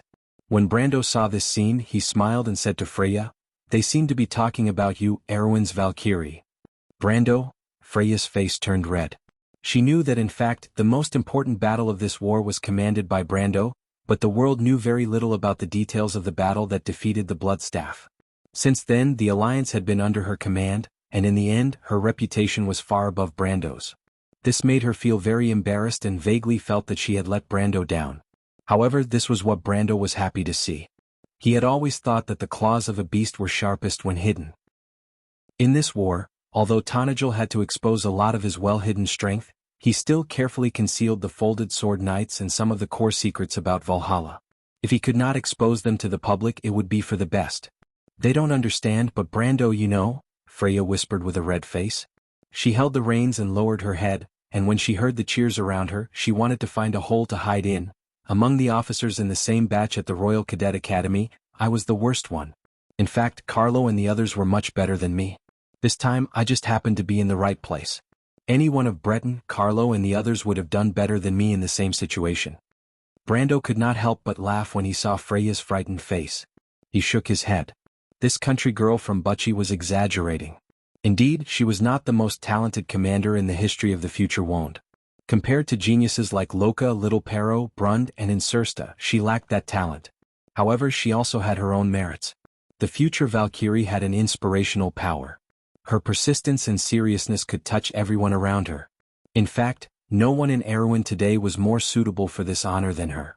People like Carlo and Little Pero could become talented commanders, but Freya was destined to become the pride of this ancient kingdom. Opportunities are also a very important part of life. He shook his head. "Freya, you need to be confident. Not everyone can be the commander of an army, but if she can lead the soldiers to victory, then she must have something extraordinary. You and I survived the test of life and death together in Bucci. This in itself proves a lot. Everyone in Bucci is a good man. If Breton and I can do it, you can do it too. Don't embarrass Bucci." As if the words "don't embarrass Bucci" had convinced her, the girl nodded. "I understand, but they are holding me too high. The kingdom's Valkyrie, this is too outrageous." Brando snickered. He could not help but look at Amandina, who was beside him. Amandina looked at him with a mischievous look, because this title was actually secretly arranged by Brando for her to spread. If this shy commander knew about it, she would probably blame her lord to death. But she only smiled without saying anything. She only started to interact with Freya after arranging for the battle with Seal. She did not spend much time with Freya, but she had a good impression of her. This female knight was as honest as Romaine, but not as capricious and cunning as the merchant lady. A serious person would always leave a good impression on others, and this young girl from Bucci was undoubtedly one of the best. Sometimes she was so serious that she was a little too rigid. If you think that you will become complacent because you are held too high, then you just need to be firm in your beliefs. You know that you are not fighting for false fame, right? Brando pretended to be serious and replied. "It's not that," Freya replied embarrassedly, "it's just that I feel too ashamed. If Senior Maynard and Breton knew about it, I'm afraid they would laugh their heads off." "Is that so? Erwin's Valkyrie, I think it suits you very well. Didn't Maynard also call you that? I think, why don't we ask Her Highness to give you a proper title?" Brando. Freya heard Brando's teasing this time and glared at him angrily. Brando, however, had no self-awareness and spread out his hands. "It's true, I'm not lying. If you don't believe me, you can ask Amandina." The noble lady couldn't help but roll her eyes at her lord. blaming him for dragging her into this mess. She hurriedly replied, "At least there's one thing that my lord said that I agree with. Not everyone can become the commander of an army, but if she can lead the soldiers to victory, then she must have some outstanding qualities. In history, Erewhon has many legions and commanders, but there are only a few who can lead the Erewhon to victory." Praise from different people naturally had different effects. Amandina's words made Freya blush, but she did not refute. However, she could not help but complain in her heart, "Amandina is still on the same page as you. She will naturally say whatever you say." It was a pity that Amandina could not know what she was thinking at the moment, or it would be someone else blushing right now. Brando saw that Freya had stopped talking and smiled. He turned his head to look at the night squad cheered by the crowd on another street. Those people were most likely soldiers of the Vermeer Legion or some Lantan Islands, because the Viro and Tanajal armies should still be stationed in Randner's territory. With the defeat of Duke Arek and Count Randner one after another, it seemed that a series of problems that had plagued the southern border of the kingdom were easily solved. With the support of Duke Viro, Princess Griffine had absolute authority over the entire southern part of the kingdom for the first time. In the eyes of the people, Count Tanajal, who had made a name for himself in the war, was only a knight loyal to her. The Highland Knights also expressed their respect. Duke Griffine had suffered a great loss in the war and had no intention of stopping the power and prestige of the Princess Regent. It was as if the center of the kingdom's power had once again returned to the hands of the royal family after the Anson era. At least in the south of Ampere Seal, everything was developing in this direction. The royal faction was celebrating, but he did not stay with the Allied army to enjoy this exciting victory. In fact, after defeating the Bloodstaff, he had arranged for Carglass to stay behind to deal with the aftermath of the war, and then let the Folded Sword Knights of Cruz return from Chablis to Abes. However, he did not go back the way he came, and instead left Silman with Amandina and Freya, quietly coming to Bragg's. The reason for all of this was because of a letter. Thinking of this, he could not help but frown, and then noticed that Amandina was looking at him, her eyes full of curiosity. Amandina was the one who handed the letter to Brando, and she also knew the contents of the letter. However, the person who sent the letter caught him off guard. The sender was his mother, or more accurately, the person who was closest to him by blood. The arrival of the letter was completely out of his expectations, and it also messed up his schedule. Ever since he came to this world, he had not interacted with his family in this world. On one hand, he was still young when he was in Tanajal, and he was afraid that his family would be implicated and retaliated against. On the other hand, he knew that the most important reason was that he was not mentally prepared to face his family in this world. Brando's memories of his family in this world had always been deep and vague, as if they were the most intimate people in this world, but they also seemed a little unfamiliar. He understood that this was because of the fusion of two different souls in his body. But no matter what, at this moment, even if he did not receive the letter from his mother, he had a reason to go home. He understood that these feelings and experiences could not be left there forever, and some things would forever be a flaw in his heart if he did not face them head-on. In fact, this state of mind had already begun to hinder his pursuit of power. It was reasonable for him to return to the land that gave birth to him, and face everything that belonged to Brando. This letter was like an opportunity that brought him back to Brax. However, he read another meaning behind the letter. His mother, who was born in a noble family in Carderigo, said that someone from her hometown asked her to find him and ask him to go home to take a look. Her hometown was in Carderigo, the easternmost part of Karsuk, the birthplace of the Highland Knight and Wizard. Someone from her hometown could only be a Highland Knight.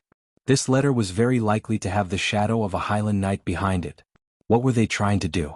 Why didn't they find him through the Alliance? He had interacted with the Highland Knight more than once in the Alliance, and even tested them before he left, but they did not seem to know about this letter. This was a little interesting. He was even a little worried. Even though he remembered that his mother was a very knowledgeable woman, but it was inevitable that she would be deceived by others. After all, the level he was at now was completely different from the level his parents were at. Moreover, he was more worried about whether Madara was the one behind this. Because of these reasons, he did not inform anyone, and only brought Freya and Amandina quietly to Bragg's. Amandina and Freya could be said to be from Bragg's, and a large number of people who escaped from Bragg's still lived in the vicinity of Bragg's. If he wanted to return to this place, he naturally could not help but bring them along. Freya also wanted to go back to her hometown more than once. The three of them silently crossed the street without attracting anyone's attention. Brando remembered that his home was in a manor outside the city. He was not poor, his father was a miller, and his mother was the daughter of a small noble family, even better than Amandina's family. However, he did not plan to go home immediately. The whole thing seemed strange to him, and it was better to understand the situation first. Before that, of course, he had to find a place to stay in the city. There were many inns and brags, but they were not safe. If this was really an enemy's plot, it would be too easy to plant spies in these crowded places. Now that the three of them could be said to be a little famous in the kingdom, it would be difficult for them not to be recognized, especially for Freya. Fortunately, Bragg's was also Amandina's hometown, and Brando did not forget that she had a few properties here. Although they were a little shabby, it should be enough for them to stay. They quickly passed through the bustling main street and turned into Gravedigger's Street. This was the old city of Bragg's, and the streets immediately became deserted. Brando looked at the street and suddenly remembered the first time he came here, and the scene when he met the crippled Ian. At that time, he also passed through this street and found the noble lady that the crippled spoke of. Thinking of this, he could not help but look back at Amandina. The noble lady behind him was also looking at him, her eyes shining brightly. It was as if the meeting was still in front of her, as if it was predestined, and so many wonderful things happened after that. She remembered that her life seemed to have changed direction after that moment, and today her fate was already tied together with this somewhat quick-witted and frivolous young man, and there was no distinction between them. And all of this was unreal, like a dream. Chapter 879. The corridor was as dilapidated, narrow, and dim as he remembered, and the dusty wooden boards were full of holes left by years of disrepair. Brando came to a door based on his memory and stopped to ask, "Is this the one?" "Yes." A voice behind him replied softly. It was Amandina's voice. Freya followed behind the two, frowning as she looked at the place. As they stood on the walkway, the wooden boards creaked, and the air was filled with a choking smell of dust. She thought that even the stables in the countryside of Bucci were slightly cleaner than this. She could not imagine that someone would live in a place like this. "It seems to be locked," Brando said as he fiddled with the doorknob. "I locked it before I left." Amandina replied softly. "Do you have a key?" "Yes, I've always had it with me." Amandina fumbled around and took out a copper key. Brando had a good memory and recognized at a glance that the chain on which the key was hung was her original necklace. He remembered that he had seen this necklace once or twice. There should have been a beautiful crystal pendant on the necklace, but this pendant had long since disappeared. He took the key and weighed it in his hand, a little surprised. "Why do you have this?" "I don't know when I'll need it," Amandina replied with her usual seriousness. "Looks like it did come in handy." Brendel smiled and glanced at her. Amandina also smiled faintly in return. He turned the key and opened the door. Behind the wooden door was like a monster's huge black mouth, waiting for its prey to walk into the trap. The three of them stood at the door for a moment before they adapted to the sudden darkness. The room was as small and dusty as they remembered, but it was very clean. It was obvious that its owner had carefully decorated it before leaving. "Amandina, you used to live here?" Freya looked at the room with some surprise. Back in Bucci, even the militia's old warehouse was much more spacious and bright. She had always thought that Amandina was of noble birth, but she did not expect that she would live in a place like this before she followed Brando. "Yes.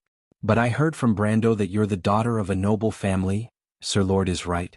"I used to be," Amandina replied, "but after my father went missing, the creditors came knocking on my door. In order to pay off the debts, I had no choice but to sell off my family's assets. I remember that not long after that, my mother died of depression and life became tight. In order to reduce expenses, she had no choice but to do so."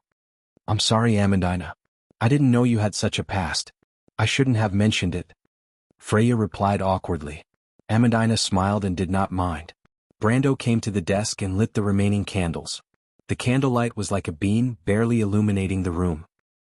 The room was filled with dust, but Amandina walked to the bed and lifted the curtain, revealing a clean wooden bed with only a slight musty smell. Brando looked at her with some surprise, his eyes full of praise. Freya was also of low birth, and did not feel uncomfortable in this small and dilapidated room. She saw the two's actions and silently helped to clean up the room. The three of them did not speak. Since the last time they left Bragg's, they rarely had time like this. The room was quiet for a while and there were only a few faint noises. It didn't take long for them to clean up the room. Amandina opened the window next to the desk. She looked through the window and frowned. She gently closed the window and opened the drawer again. Someone entered the room. She suddenly said. Brando was a little surprised. "What's wrong?" After I left, someone entered this room. What's going on? Brendel's brows furrowed. There should be more than one person. They came in through the window. After they came in, they first checked the drawer. She walked to the side and opened the cabinet. They should also have checked my cabinet. The books inside have been rummaged through. They seem to be looking for something. Are you sure, Amandina? Brando asked with some vigilance. Yes, I put the things I put away myself. I never remember wrongly. Someone must have touched them. Do you want to ask around? Freya whispered. No, they definitely don't know anything. Amandina shook her head. Whether it's a thief or some other uninvited guest, they definitely wouldn't deliberately let people find them.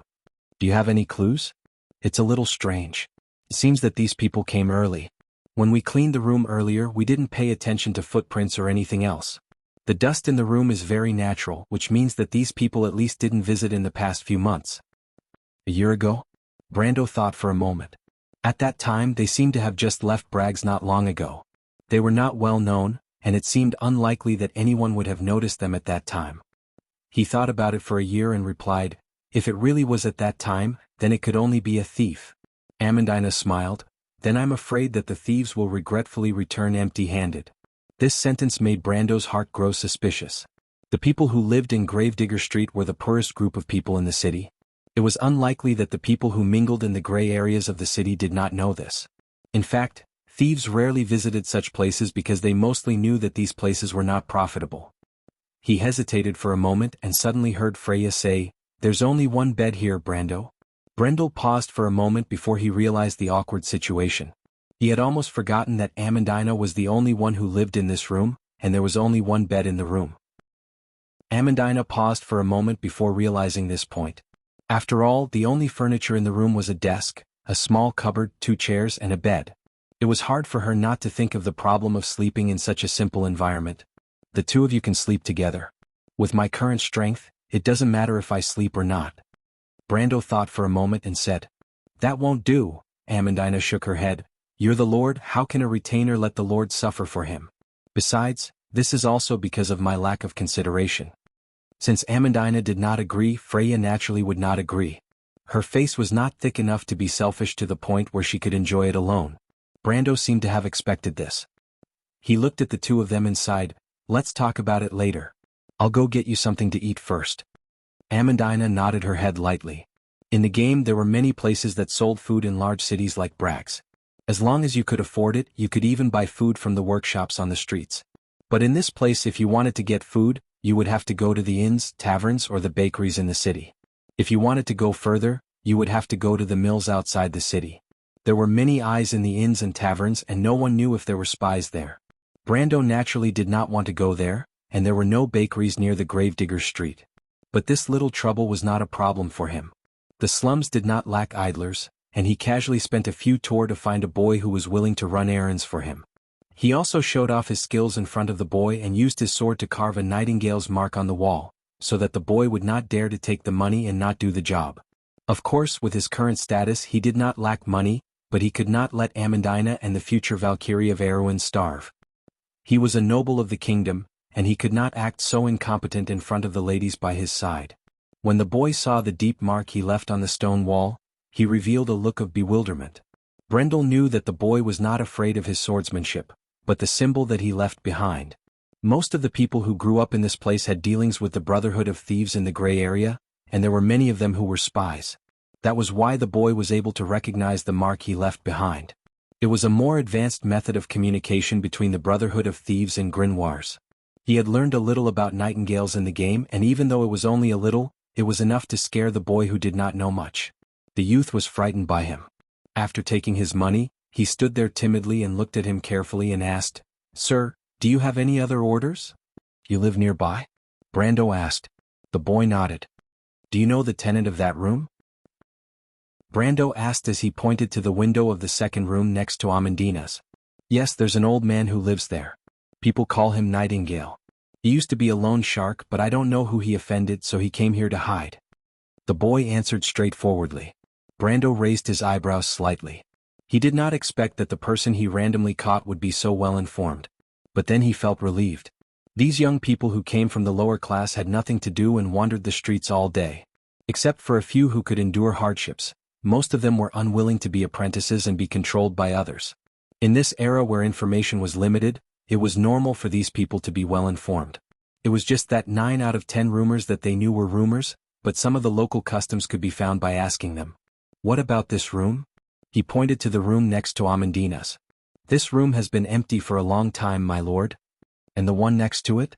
Brando's heart skipped a beat and he pointed to Amandina's room. The boy hesitated for a moment as if he was thinking for a moment and then answered, the owner of this room seems to be a poor noble lady, but I haven't seen her for a long time.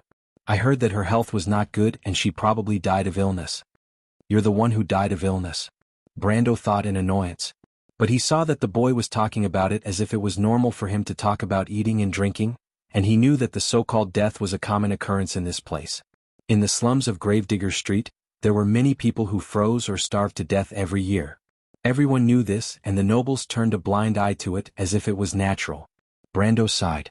At least this guy was not lying and he really did know this place well. He asked a few more irrelevant questions and then suddenly asked, do people often visit this place? Of course, by patronage, he didn't mean that they had come to visit openly, but that he was talking about the thieves. Naturally, the boy understood what he meant. He couldn't help but look at this stylish gentleman in awe. He was certain that this gentleman was the legendary Nightingale. Otherwise, how could he have drawn that symbol that he didn't even recognize?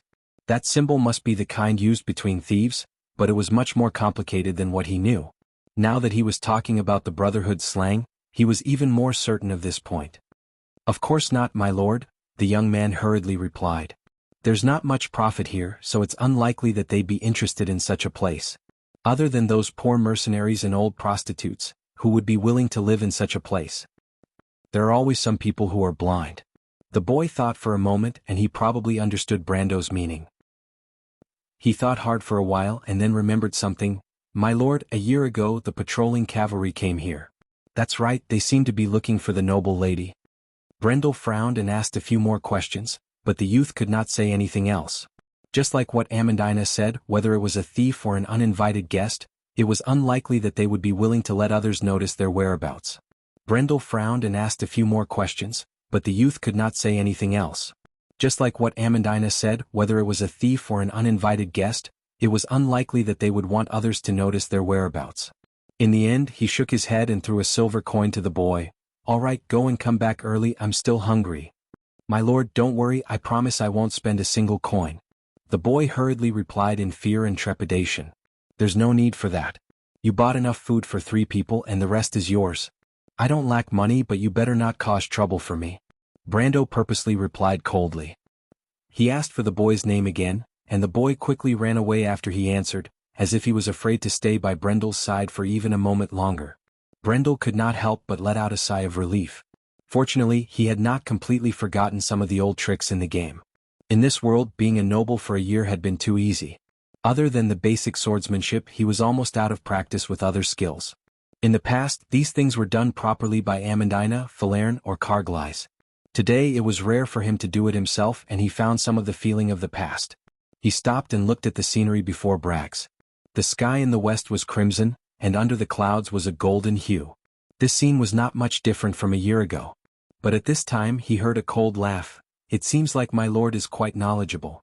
You're not unfamiliar with these things at the bottom. Brando raised his head. Amandina's house was located by the Bucci River that passed through Bragg's.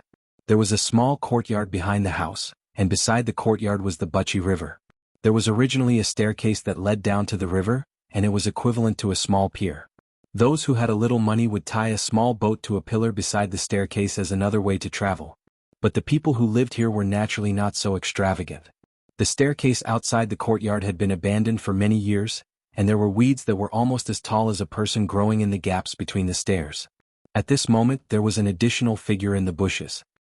He narrowed his eyes and recognized the person. Turst? That man was Viscount Turst. He had seen him once at the auction in Brugloss. Even though his appearance had changed a lot, his blonde hair had turned white, and the wrinkles on his face made him look like he had aged by decades, Turst could still recognize his facial features and that unique gaze of his. Turst was able to call out his name without any hesitation. I didn't expect my lord to be able to recognize me. Turst sighed as he stood on the stone steps. Back then, when he fought with this man in the underground auction house of this city, He almost killed him. Who would have thought that in a mere year, the man's strength would have grown to such an extent? He used to think that he was a genius, but now he understood what a true genius was like. But all of that was meaningless to him. He came here to seek freedom. Brando heard Terst's hoarse voice and asked curiously, "How did you become like this?" "It's a long story. That experience was a nightmare to me," Terst replied, "but it has something to do with my lord." "What does it have to do with me?" Brendel furrowed his brows. He remembered that the only time he had interacted with this guy was during the underground auction, and after that they had not interacted with each other. When he saw this guy appear before him, he thought that he was here to take revenge for what happened back then. "If my lord has the time to listen to my nonsense, I can slowly tell you this story. In return, I will tell you some secrets about the past," Terst said with a hoarse voice. "Did this guy come to me just to tell me a story? Is this guy crazy?" Brendel thought to himself. But from the looks of it, there was an 80% chance that he was. Still, he was interested in the secrets Terst spoke of. He had a feeling that it had something to do with the unifying guild, and the biggest threat to him right now was that damned organization. He nodded and asked, "Here? Let's do it here. There's no one around. Every second is torture to me. I don't have the time to look for another place," Terst replied. Brando looked at Terst curiously. What kind of experience did Terst go through to become like this? After a moment of silence, Terst suddenly said, "It's because of the Lionheart sword." "The Lionheart sword?" Terst nodded and told the story of how he started searching for the Lionheart sword for the unifying guild. Chapter 880. Brando listened to Terst's story quietly before replying, "You reap what you sow." However, he was actually quite surprised to learn that the Lionheart sword had such an experience before it was in Freya's hands.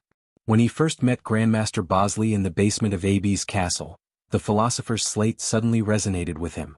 Now that he thought about it, it must have been the All-for-One that activated the Lionheart sword. However, they were too naive. The Knight of the Lake who guarded the Lionheart sword was Captain Krentel, Eric's knight. Even before he became a heroic spirit, he was already as strong as Mephisto. Furthermore, after he swore an oath to protect the Lionheart sword, his will to battle would only grow stronger. Terst, a mere gold-ranked, dared to challenge such a monster. Otherwise, he wouldn't have wasted so much effort to obtain the Philosopher's Slate if he knew that the Lionheart sword was hidden somewhere near the Lake of Mists. Speaking of the legendary knight by Eric's side, Terst suddenly remembered that the person who followed Freya around like a ghost had been appearing less and less recently. This seemed to indicate that the Lionheart sword had fully acknowledged Freya as its master. Now, he would only occasionally catch a glimpse of the knight in the courtyard of AB's castle. The servants in the castle even treated the appearance of the knight as a ghost story. Terst did not refute Brendel's words and replied, "You're right, Count Brendel, I brought this upon myself. I've even forgotten the reason why I went to look for the sword, and I feel like a complete clown.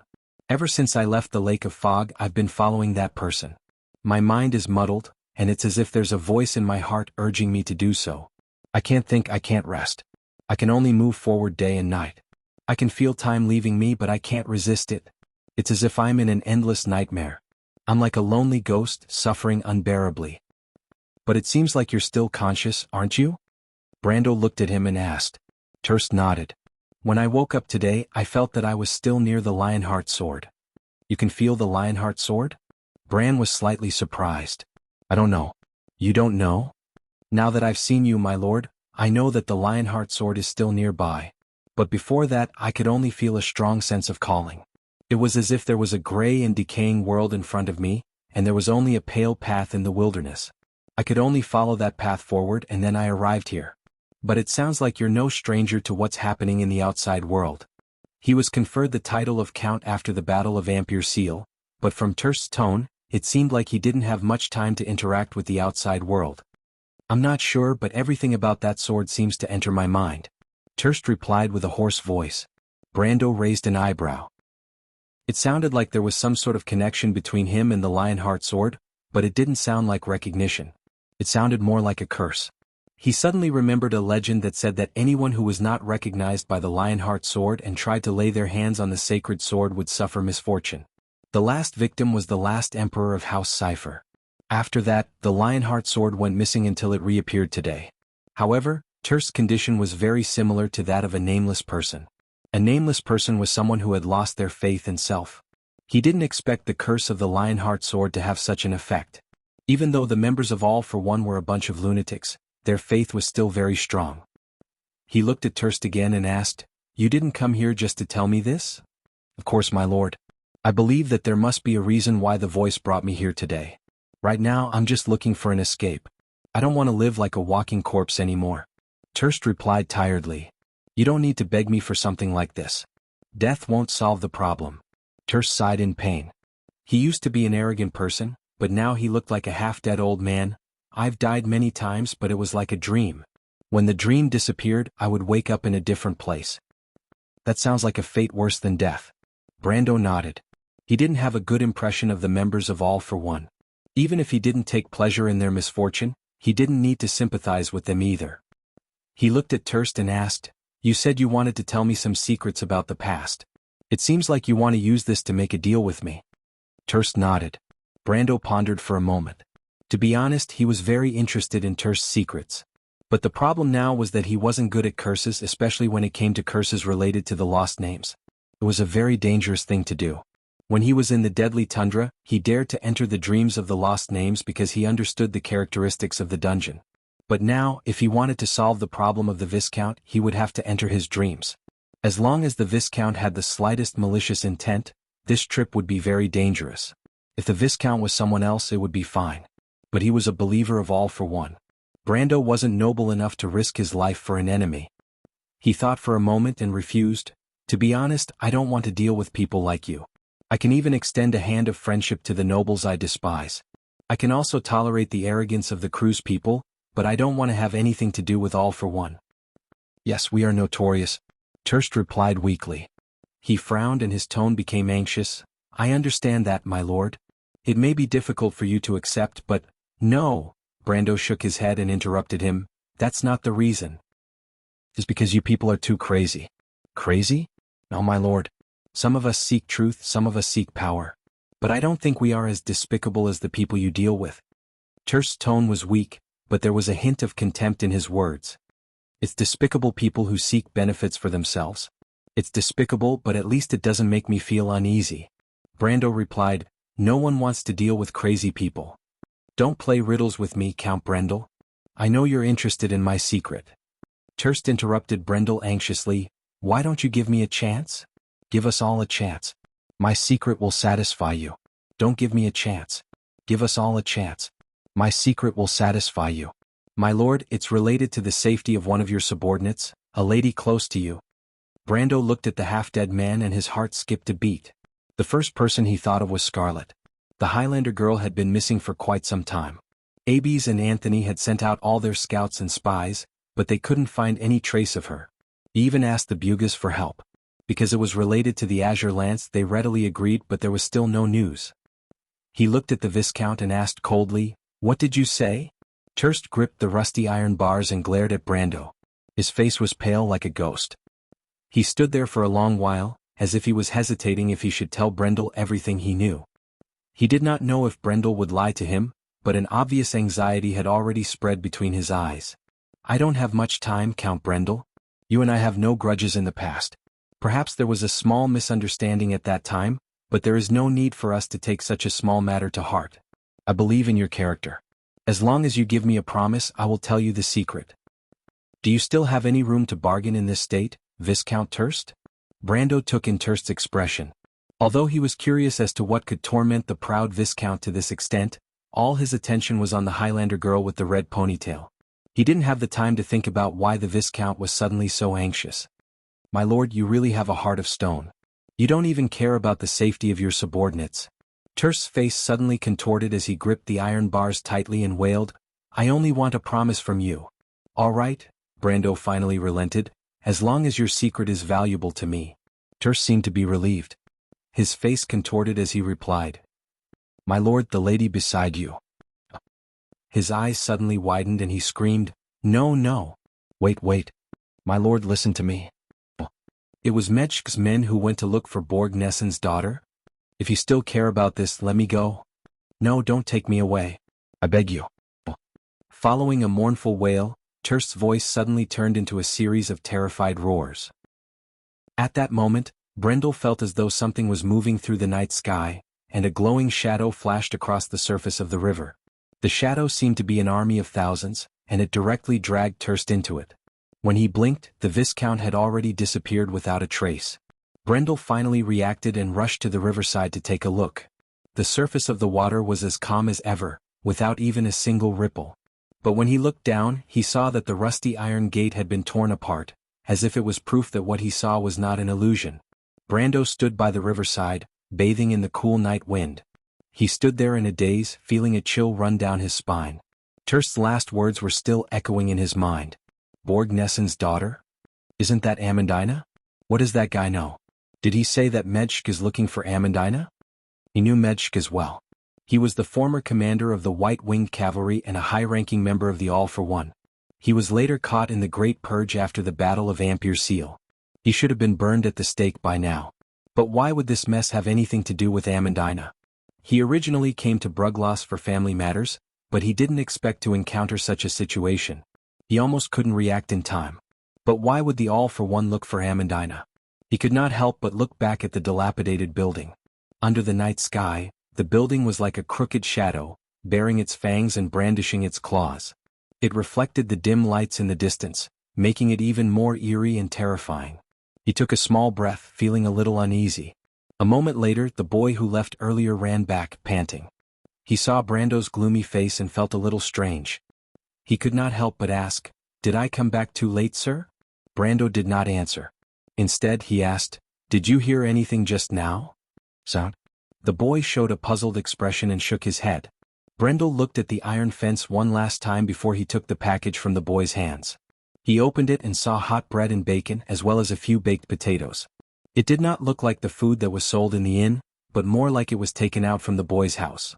But although it was not sumptuous, it was better than the cold bread he ate when he slept in the wilderness. He put away the package and threw a silver coin to the boy as a reward. The boy looked flattered. Although he was a little scared at first, but for the sake of money, Brando was finally a little more amiable in his eyes. Brendel took a fancy to the youth's character and asked him to leave a way to contact him. It was like hiring a temporary follower, and the youth was naturally more than willing. He could not wait for Brendel to hire him for a period of time. A Thor in the market was almost a week's salary for a skilled craftsman, and Brendel's reward was enough to keep him busy for a while. Such a generous employer was not something that could be found all the time. Not to mention there was extra money. After Brando told the boy to report to him the next day, he took one last look at the Bucci River that crossed the city, and then turned back to go upstairs. When he returned to the room, he found the two girls sitting at the desk. Freya was reading a very thin book under the candlelight. Brando glanced at the name of the book, Suleiman's Cavalry Notes. This book was very famous in Erewhon. It was one of the standard cavalry tactics textbooks of the Royal Academy. Although it was a little old, this girl from the countryside of Bucci would revise it whenever she had free time. He turned his gaze to Amandina. Amandina was not as strong as him or Freya. Her physique was only about the same as an ordinary person's. After riding for days, she was now exhausted and had fallen asleep on the desk. However, this Amandina was so stubborn. Even though she was so sleepy, she still did not want to sleep alone. Brando saw this scene and could not help but shake his head with a wry smile. He closed the door and walked over to put the food he found next to Freya. Freya seemed to have just noticed Brando's existence. She was startled and recovered from the world of the book. Brando hurriedly made a shushing gesture to her and pointed at Amandina. The latter then realized that Amandina, who had been sitting next to her, had fallen asleep. She showed an apologetic expression. "I'm sorry, Brando, I was too engrossed in the book, Miss Amandina." She hurriedly replied, but Brando waved his hand at her and gently helped Amandina up. He held the latter's back with one hand and put his other hand under Amandina's knee to carry her up. Amandina was sleeping soundly. Her long eyelashes fluttered under the candlelight as if she was having a beautiful dream. Brando only smelled a delicate fragrance that belonged to a young girl lingering at the tip of his nose and could not help but be startled. Freya saw this scene from the side and for some reason felt a little jealous. She whispered, "Brando, do you need my help?" Brando hesitated for a moment before remembering that it was indeed more appropriate to let Freya do it.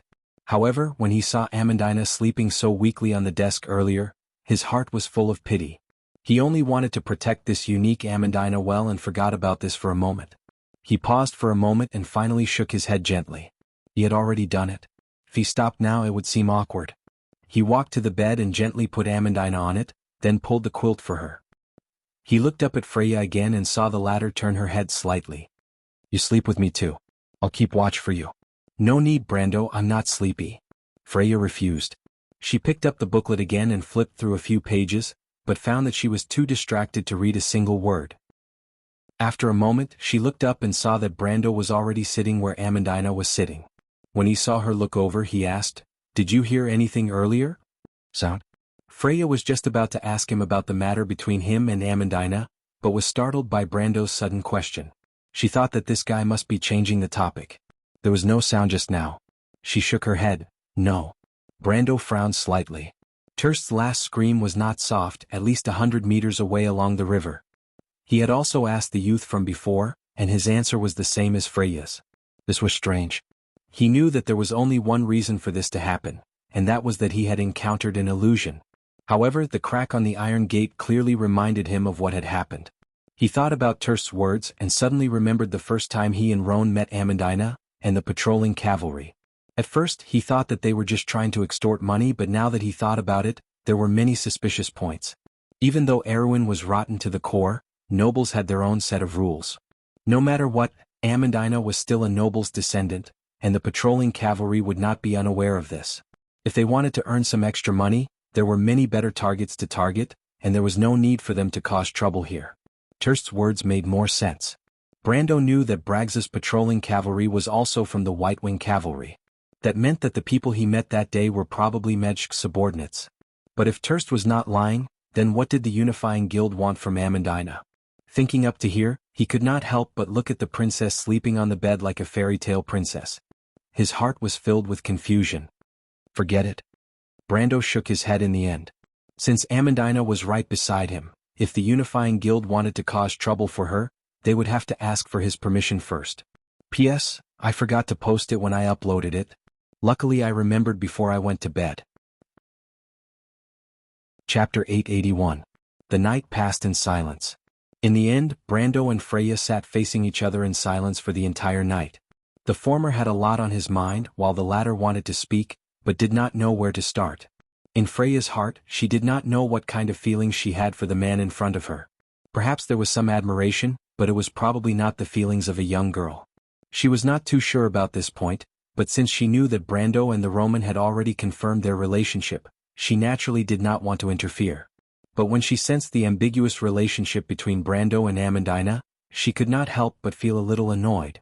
For the entire night, she sat on the wooden bench and silently flipped through the thin book in her hand. The book was not very thick and she quickly flipped to the last page. She subconsciously raised her head and saw Brando looking at her with bright eyes. She was slightly startled and quickly lowered her head again. She gritted her teeth and thought, "This despicable playboy." She then hurriedly flipped open the book again, and her mind was filled with thoughts. How can he stare at me like that? It's so rude. Poor Brando, in fact, was actually thinking about Terst's words and the letter from his mother. His gaze was not so much on Freya, but rather on the wall behind her subconsciously. He was completely unaware that his image in the future goddess of war's heart was equivalent to that of the scum of the nobles. The silence between the two of them lasted for a long night, but it did not delay the arrival of the next morning. When the first rays of the morning sun rose over the roof of the tall building opposite the dilapidated wooden building, it passed through the window and fell on the desk, but before it crossed the middle line, there was a sudden knock on the door. Brando was the first to regain his senses. He straightened up and saw the future goddess of war in front of him with her hands on her knees. The book was placed on the back of her hand and her head was lowered. Her long ponytail swayed with the movement of her head. She had actually fallen asleep, but only her upper body was upright. As expected of the kingdom's night. Brando could not help but find it funny. He stretched out his hand and patted her forehead. Freya was extremely alert and immediately opened her eyes. Her hands subconsciously moved to pull out her sword, but the book in her hand fell to the ground with a clatter. She woke up with a start and looked at the scene and her face turned red. Brando, I also slept for a while. Brando smiled. Although it was not much of a problem for him and Freya to not sleep for a day or two, it was hard to change a person's habits in a short period of time. Besides, after a week of traveling and the previous fierce battles, everyone's spirit was actually very tense. Someone is knocking on the door. Brando listened for a while and heard a rhythm of 4 knocks and 1 light knocks. He nodded and replied, it's the little guy I hired. Then he went to the door and opened it. As expected, he saw the young man from last night standing outside the door, a little uneasy. However, Brando also noticed that the young man was holding a basket with some bread and cheese in it. Just as his gaze fell on these things, the young man explained as if he was afraid that Brando would misunderstand. "My lord, I was just wondering if you need breakfast." Brando did not expect this young man to be so business-minded. He laughed, but on the surface he said with a straight face, "Put it down.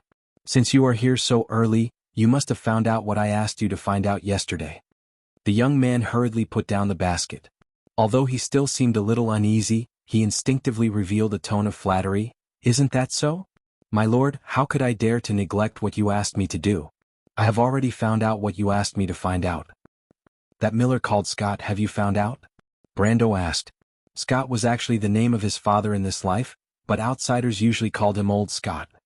"I found out last night, my lord. I didn't even have time to sleep, and you see, I rushed over here." The young man hurriedly replied, as if he had an innate talent in this aspect. He described vividly, "There is indeed such a person. His manor is just south of Bragg's, close to the Buchy River.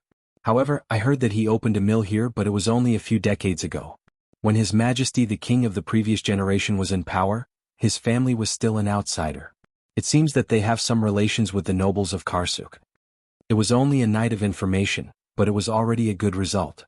However, Brando knew that it was because his father was a miller, and in any case he was a somewhat famous person in the area. If it was a nameless person, it would not be so easy to find out the exact information. "What else?" he asked again.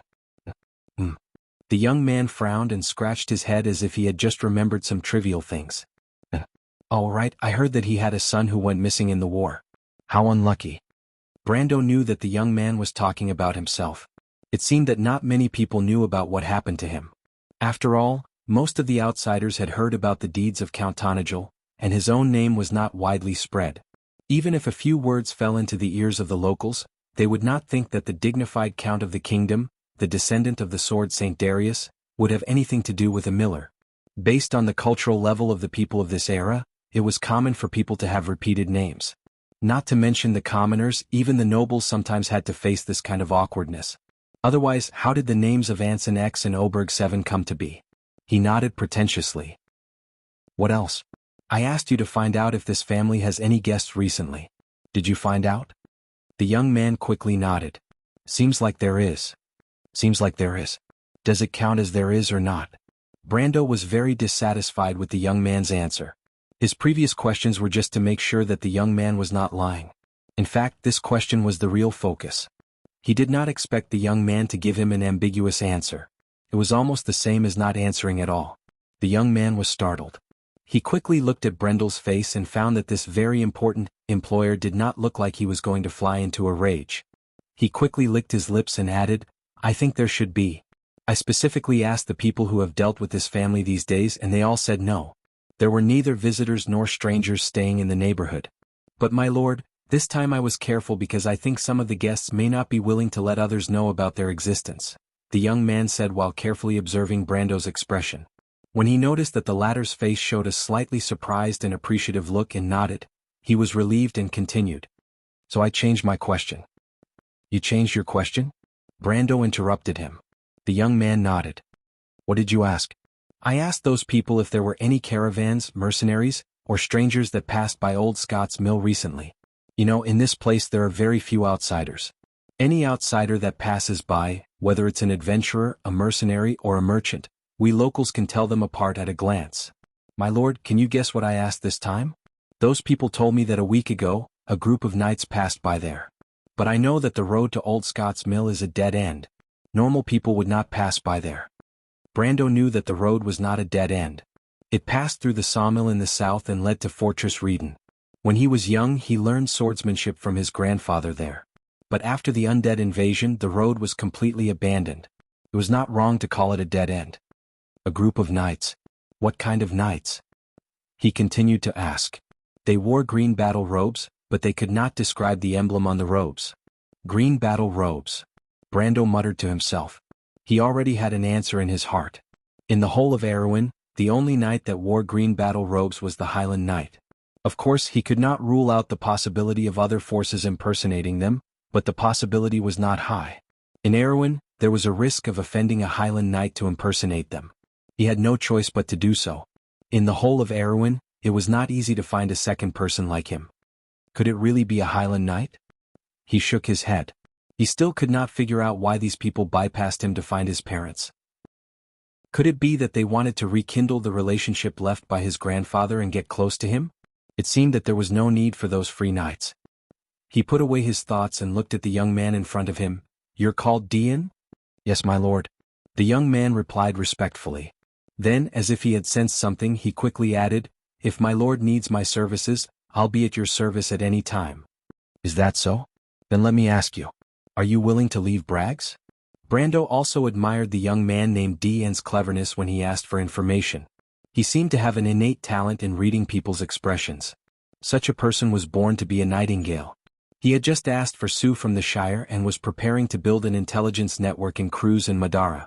He just happened to need such a talent. When Dian heard such a question, a light flashed in his eyes. Of course he understood Brando's meaning, but he hesitated and shook his head. "I'm afraid not, my lord." Seeing the young man's refusal, Brando was a little curious because he could see that Dian was moved. He could not help but ask, "Why? Are you afraid to go out and explore?" Dian hurriedly shook his head and explained, "That's not it, my lord. But I still have my mother to take care of. My mother's health is not good, so I can't go too far away." Brando suddenly looked at the food in the basket on the ground and could not help but laugh. "Don't tell me these are your mother's handiwork?" Dian's face reddened.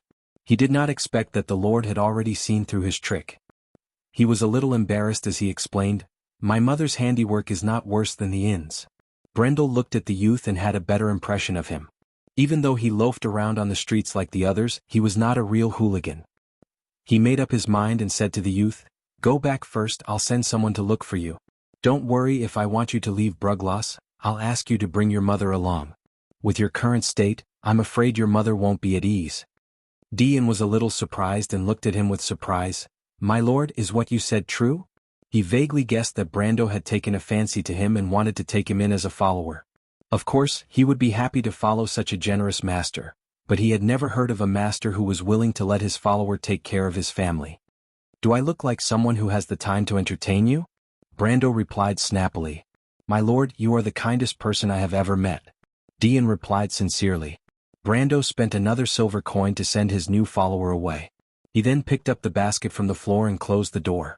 He turned around and found that Amandina had woken up at some point. She was lying on the bed looking at him with a little embarrassment. "I'm sorry, my lord, I'm too useless."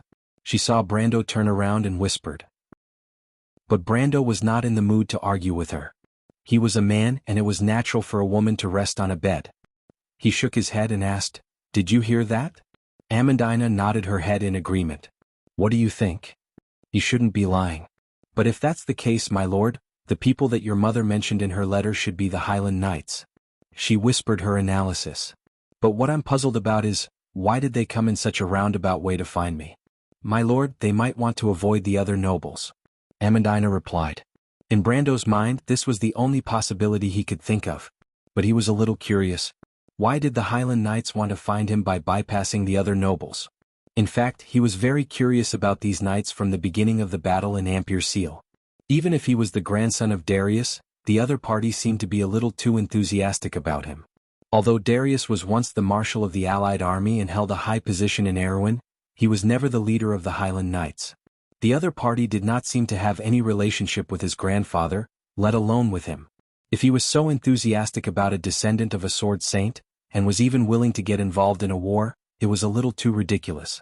And from what happened today, there seemed to be some secrets between the other party and his grandfather's family. That guy from the Shire is also very tight-lipped. In fact, he did try to sound Seal out before he left, but that guy kept acting like he was crazy, as if he had forgotten everything about him. But Brendel knew that it was impossible, and Medisa was a good example. In the end, he sent that guy back to his territory in a fit of anger, and was too lazy to bring him to Brugloss. But Brendel knew that was impossible, and Medisa was a good example. In the end, he sent that guy back to his territory in a fit of anger, and was too lazy to bring him to Brugloss. But now that he was sure that the guest mentioned in his parents' letter was indeed a Highland Knight, and was not threatened by others, at least he was relieved. He sighed and said to Freya and Amandina, All in all, we'll know what tricks they have up their sleeves later. Brando, are you going to meet them? Freya asked curiously. Of course, what else can I do? Brando replied in a bad mood. Besides, I haven't been home for a long time, so it's time for me to go back and take a look. Do we have to go as well, my lord? Amandina asked. Brando nodded. Of course, one of you is my aide and the other is my assistant. Naturally, you have to share my worries, right? Brando said it as a matter of course, but Amandina seemed to think of something else. She lowered her head under the quilt, blushed, and did not say anything else. The three of them packed up and left the room not long after, heading straight out of the city. Brando remembered that his family's mill was south of Bragg's, located on the dead end, between Fortress Reedon and the sawmill in the Stag Forest. This was the same as what Dean had described. Brando originally thought that it would take him a lot of effort to find the road in his memory. After all, according to Brando's memory, he had been away from home for 2 years, and according to Sophie's soul, she had never been to this place. But soon, the pine forest by the Butchie River became familiar in Brando's eyes. 2 years had obviously not changed this area greatly. He walked along the river bank, slowing down. He looked around, every black pine tree and even every rock on the river bank overlapped with his memory. The feeling was very strange, as if he had been here more than once in a long dream. He silently looked at the picturesque scenery without saying a word, but a feeling that he had never imagined arose in his heart. That was guilt. It had been almost 2 years since he left home, and in the previous year there was no news at all. He suddenly realized that his parents, especially his mother who came from the noble family of Carteregs, must have been very worried about him. Although his mother was quite knowledgeable in his memory, she was still a young woman, gentle and quiet. Other than doing the housework, she poured all her energy into her son. In his memory he had never been a simple person, or else he would not have gone to such a remote place like Butchie. His grandfather's hope, his parents' expectations at this moment, it was as if they had all returned to his memory. Even before he came here, there was still some resistance and unfamiliarity in his heart, but at this moment, those feelings disappeared, and his heart was completely replaced by an even deeper feeling. That kind of feeling came so suddenly, it was as if something had awakened in his blood, causing him to open his mouth. His heart was filled with the anticipation and timidity of a wanderer returning to his hometown. He looked at everything in front of him, took a light breath and finally stopped. Brando? A somewhat surprised voice suddenly came from not too far away. Brando trembled slightly and he looked in that direction. In that direction, a middle-aged man who was leading a donkey suddenly stopped, and looked at him as if he had seen a ghost. Brando looked at the familiar face and blurted out, "Uncle Dwayne." "Brando, you're still alive, you're back?" "Yes, I'm back." Brando felt that there was something extra in his eyes at this moment. Chapter 882. Under Dwayne's lead, Brando and the other two stepped through the wet pine needles into his own manor. Old Scott's mill was located beside the Butchie River, shrouded in a lush pine forest. However, at this time of the year, the pine needles had already been dyed a light yellowish brown. Through the forest they could vaguely see a wooden and stone water wheel mill. 1/3 of the huge water wheel was immersed in the Butchie River. It spun slowly, creating white splashes. The Butchie River was turbulent, but it was crystal clear. From the surface of the river, they could see the bottom of the river, which was paved with fine pebbles. In Brando's memory, this was only a corner of the manor. There were actually other houses in the forest. Behind the houses, there was a warehouse, and further behind were patches of farmland. At the end of the farmland was an endless stretch of dense forest, which was the Stag Forest south of Bragg's. This was a land full of memories of his childhood. He didn't even have to actively recall them, these images would automatically appear in his mind. Along the way, Dwayne had been nagging about the things that happened to Bragg's in the past 2 years. He was an old servant in the manor. In a small manor like this, one could also say that he was a hired farmer. After all, in a small manor like this, there wasn't much distinction between identities. Brando only knew that before he was born, this man had been working in the manor since his grandfather's era. He also had a wife called Norsa, who was also the cook in the manor. He had been calling her Aunt Norsa since he was young. Other than that, there were a few other servants in the manor, and they were in a similar situation. Brando deliberately took a closer look at this middle-aged man whom he had known for nearly 20 years. He was still the same as in his memory, nagging like a woman. In short, he warned him not to run away for such a long time without any news. However, he was still very polite to this young master of his.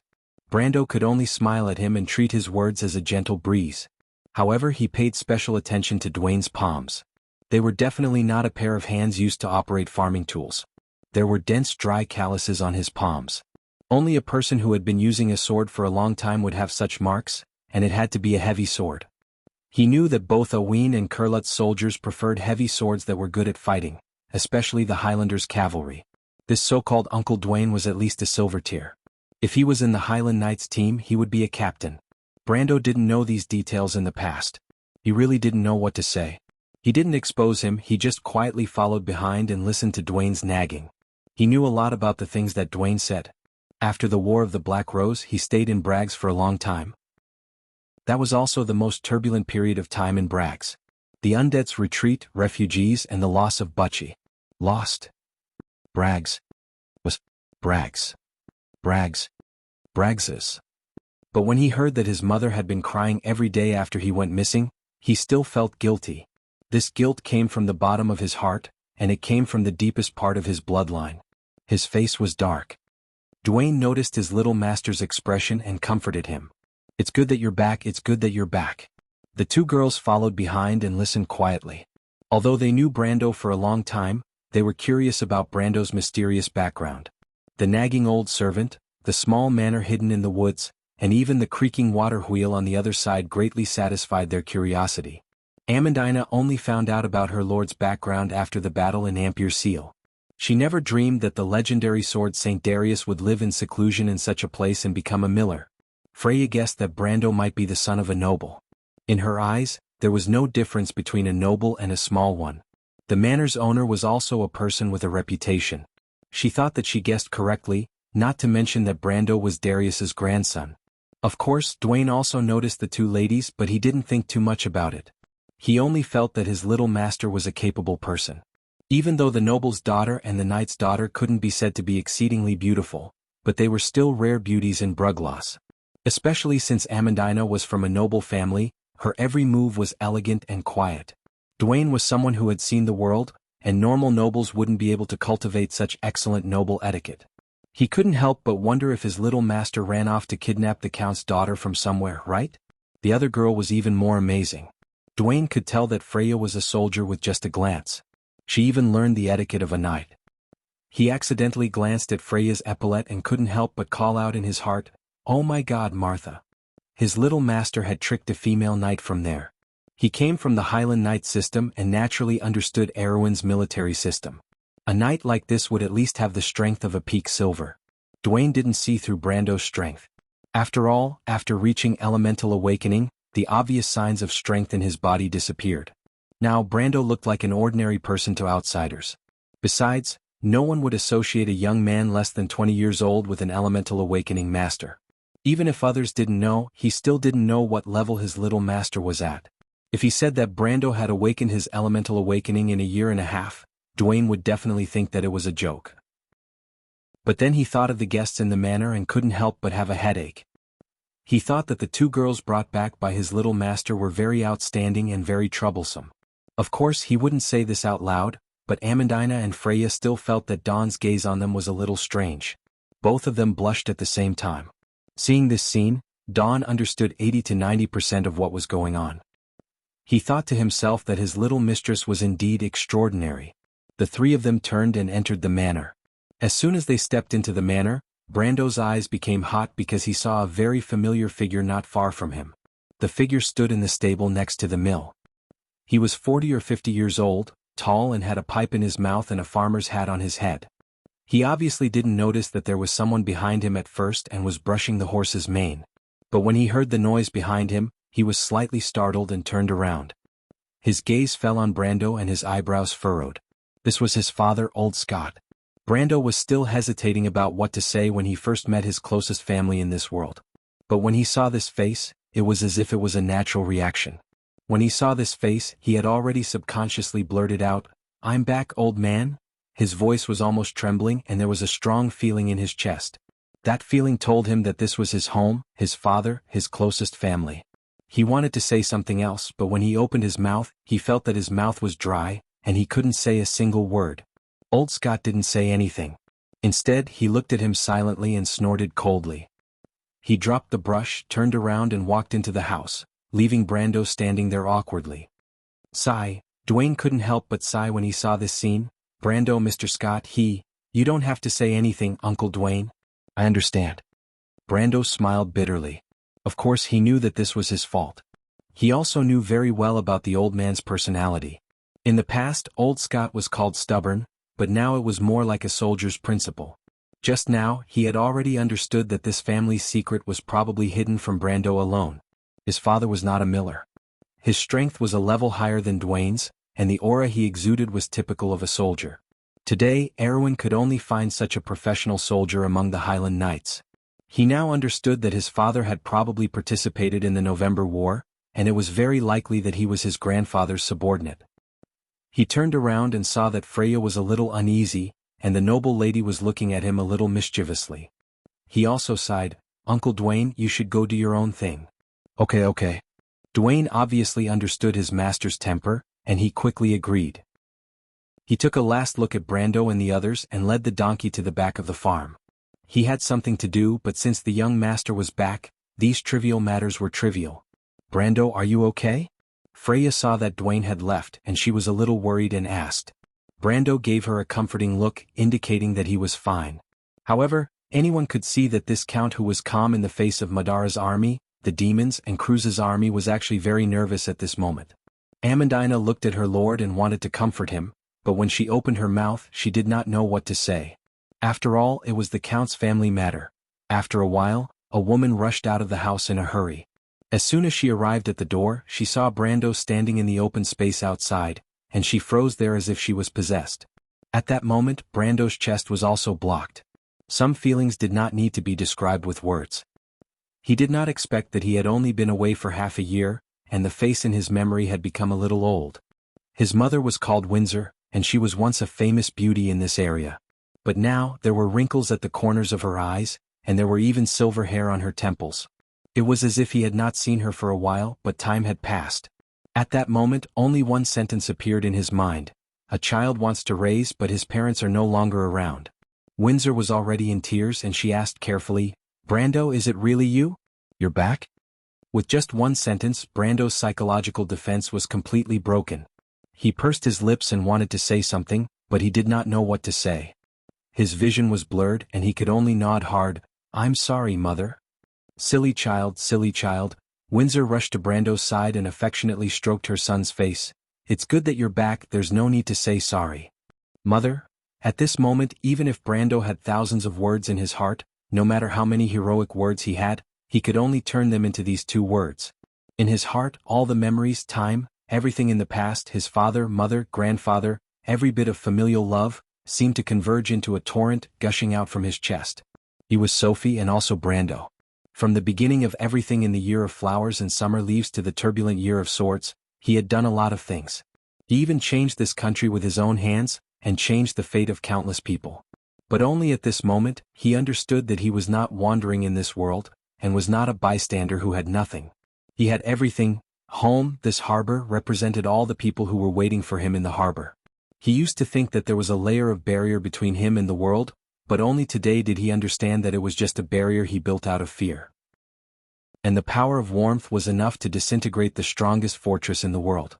And at this moment, Brando finally realized that some things were hidden in the bones and blood. They did not need to be described or described with words. They only needed to wait for a certain moment, and they would naturally burst out from people's hearts. It was like a cry from the depths of the soul, only related to the natural emotions. Once it broke out, it would drown all rationality. All the emotions of his previous life and this life finally converged at this moment, and in Brando's absent-minded vision, it made the world show another meaning in his eyes. It existed. And it was not an illusion. It was the wound that belonged to everyone in this world. It was also the wound that belonged to him. Brando silently bent down, still allowing his mother to hug him like she was comforting a child. His mother's tears fell on his shoulders and his heart was at peace.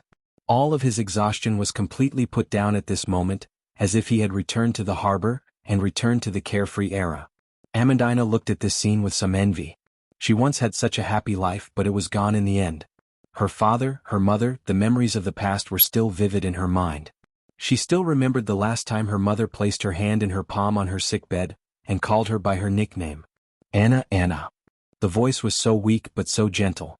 Her mother's hand was so cold that it made her heart cold as well. She did not know when it started, but the noble daughter had bitten her lower lip hard and tears fell from her eyes. Suddenly she felt a soft hand holding her own from behind. Amandina looked at Freya in surprise, and saw that the knight's eyes were a little red. Freya was raised by Aunt and Uncle Sil, and it was as if she had never seen her parents' faces since the day she could remember. Perhaps she did not care before, but the scene that she saw today had touched the most fragile chord in her heart.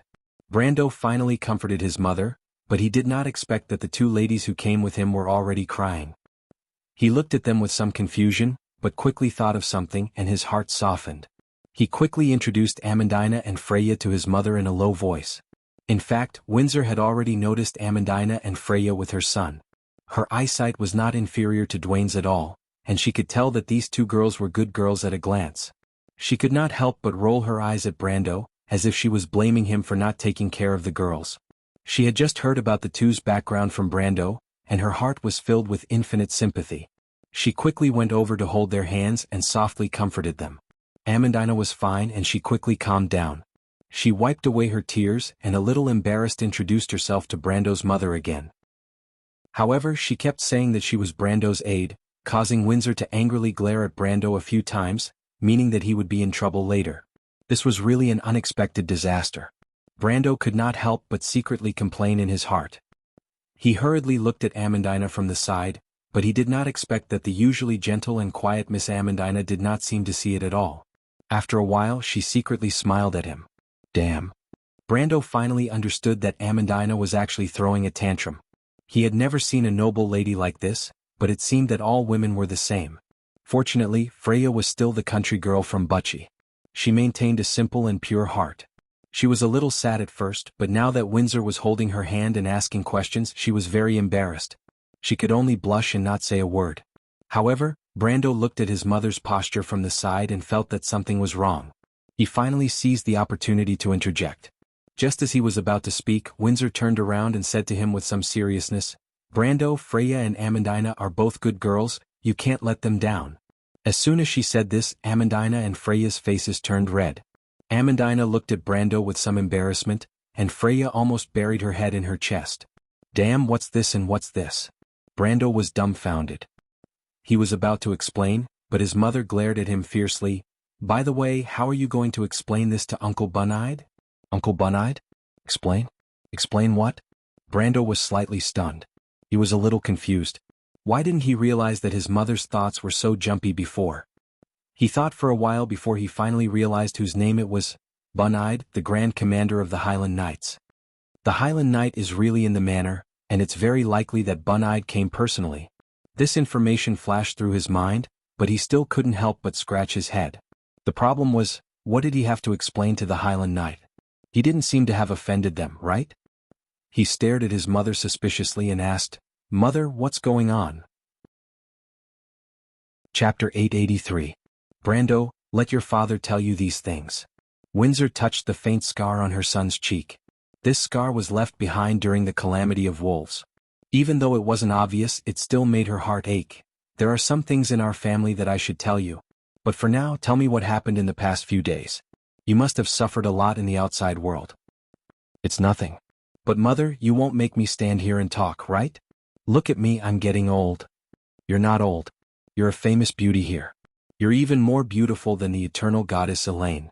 From Silman to Wuxia, from Manowar to Fort Kirkle, I don't know how many people envy this old man. Windsor smiled as she listened. Freya and Amandina also laughed. They had never seen their lord like this before. The mistress of the manor held the hands of the two young ladies and led them into the house. It was a living room, decorated in a compact and warm manner. It was similar to the style of a typical house in the countryside. There was a fireplace, a flower rack on the wall, and a pot of spider plants in the middle of the room.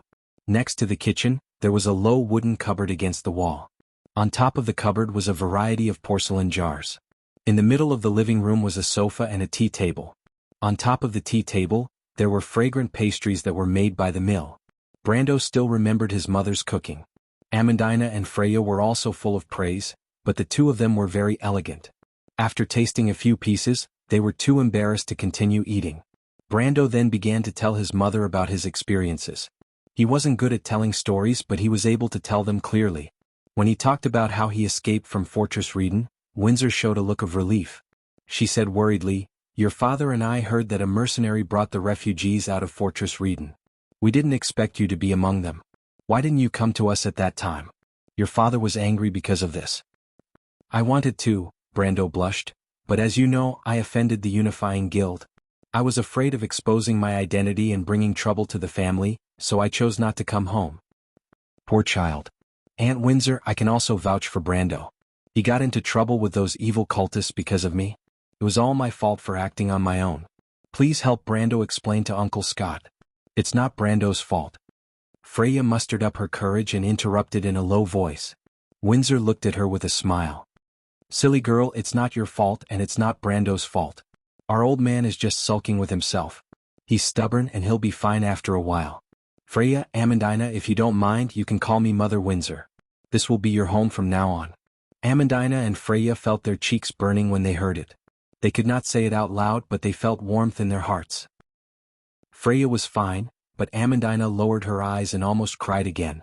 Brendel did not know what his mother was thinking and quickly interrupted, "Mom, there's a lot of things that happened after that." Windsor's attention was caught. "Oh, right, where did you go after that?" "After that, I went to Tonajul to settle the refugees." "Tonajul, I think I've heard of that place before." "Oh, right, there's an amazing person there called Count Tonajul. I heard that he lost to Cruz and Ampere Seal, and recently even Madara was defeated by him. He also helped the princess defeat Count Randner's army. I think he'll soon change his name to Count Randner." Brando knew that his mother had always been more knowledgeable.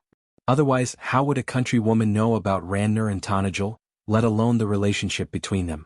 In the past, Brando attributed this to his mother's noble background, but now it seemed that a small noble family could not raise such a daughter. With his grandfather's identity, his mother's background was probably not small. But he was a little surprised that his mother did not seem to know who Count Tonajul was. Did Bunide not tell them? "Mom, you really don't know who Count Randner is?" "How would I know who the Count is? Silly child, I only heard about it from the rumors that spread from the city." This surprised exclamation was not made by Brando, but by Amandina. Amandina and her lord looked at each other and could not help but look at each other. The Highland Knight did not seem to have told his family what happened during this period of time. Then why were they looking for him in such a hurry? For a moment, Brando could not help but become more and more confused. He wanted to know what the strange knight in the Karsuk Highlands were up to. "Brando, do you know Count Tonajul?" Brando nodded and was about to speak when he saw Dwayne come out from the room and said to him, "Brando, Mr. Scott wants you to go over." Brando immediately shut his mouth and looked at his mother. Windsor nodded at him. "Go, Brando, let your father see you. Don't be fooled by his current state, there wasn't a day when he wasn't worried about you. In order to find you, he even entrusted his old connections.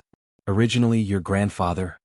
"Sai, forget it, go, your father will tell you everything." Brando also nodded. He originally wanted to bring Amandina along, but after thinking about it, it would be too ambiguous to bring Amandina along to see his father. He subconsciously looked at Amandina, who immediately understood what her lord was thinking. She quickly replied, "I'll stay and accompany Aunt Windsor." "Call me Mother." Windsor corrected her. Amandina blushed and said something in a voice as soft as a mosquito. Perhaps even she did not hear it clearly, but Windsor smiled. "Go," she said. "Go, Brando, let your father take a good look at you. You're a man now." Brando stood up and walked into the house with Dwayne. They passed through a house and came to the courtyard behind the manor. He saw his father standing under an oak tree from afar, and there was another person beside him. Brando recognized that it was Bunide, the leader of the Highlanders. However, he also saw a young girl not far away from them. When he saw her, he stood there as if he was petrified. The young girl obviously noticed him as well. She turned her head and looked at him carefully. The young girl stood there wearing a long silver dress. Her pointed ears pierced through her silver hair, and the hair set off her soft face. But the expression in her eyes was calm as if he was in a dream. "Brando, long time no see." "Your Royal Highness?" Brando thought of all kinds of possibilities, but he never dreamed that the one who would appear in front of him would be Princess Griffin. Why would Her Royal Highness appear here? Brando felt as if he was hit in the head with a stick. His mind went blank for a moment and he lost the ability to think. The visit of the Highland Knight was not unexpected. His grandfather was Darius, and his mother was the daughter of a noble from Carderigo. All the signs pointed to the possibility that he was born in the family of the Highland Knight. But the Highland Knight was independent of Erwin's political system and had always maintained a detached status. When did they get together with Her Royal Highness and the royal family? Brando looked at Bun-Eyed, then looked at the princess and then looked at his father. For a moment, his mind was short-circuited. This was completely beyond his understanding. Brando subconsciously looked at his father, wanting to get a reasonable answer from the old man. But old Scott was wiping a two-handed sword. His movements were meticulous, silently wiping the blade until it shined. Then he raised his head and looked at Brando. I just heard that in the past 1.5 years, you have experienced a lot of things. The princess has also conferred you the title of Count, and your swordsmanship has improved a lot? Bun-Eyed laughed. Scott, your son is not the same as before. Now even I may not be his opponent. A trace of surprise flashed in Scott's eyes. He looked at his son with a straight face. At that time, Brando ran to the countryside of Wuxia because he could not endure the hardships of the militia training. He knew that his son was quite talented in swordsmanship, but he was undisciplined by nature. Because of this he often lost his temper. But before his father was alive, it was his father who taught Brando. The old man also strictly forbade the other people in the manor to show that they knew swordsmanship, so he could not intervene. Not long after his father passed away, this undisciplined guy ran away to Wuxia. He could never have imagined that so many things would happen after that. Until Bun-Eyed came to visit, he did not even know that his son was still alive. Scott looked at the sword in his hand. This was his old partner. He had carefully kept it for nearly 20 years. Today was the first time it saw the light of day. He raised the sword and gestured, then looked at Brando. Old man, what is going on? Brando was getting more and more confused. If you want to know, once you get past me, I'll naturally tell you. Scott raised his sword and assumed a defensive stance. If you want to inherit something, you must first have the qualifications to do so. Otherwise, I'd rather you stay mediocre. Come on. Brando knew at a glance that this was Erwin's military swordsmanship, but it was a set of two-handed swordsmanship. To be honest, his father's strength was also above the gold realm. Even among Erwin he could be considered as one of the top experts. However, at this moment in his eyes, it was full of flaws. Compared to grandfather, the old man is still far behind, Brando thought, but his face showed an awkward expression. Old man, let's forget about it. He was not afraid, but he was worried that he might be able to embarrass the old man with just 2 or 3 moves. Moreover, Her Highness the Princess and Bun-Eyed were still here. With the old man's stubborn character, if he really embarrassed the old man, his good days would come to an end. Mr. Scott, let me do it, Griffin suddenly said. Your Highness, you? Scott was stunned. Scott, let Her Highness try, Bun-Eyed smiled at the side. Scott hesitated for a moment. He glanced at his son, then looked at the princess and nodded. Then, Your Highness, please be careful. Brando had been paying attention to Bun-Eyed's expression. That guy was smiling like an old fox who knew what he was thinking. Griffin took the sword from his hand, lifted her skirt with one hand and came in front of Brando.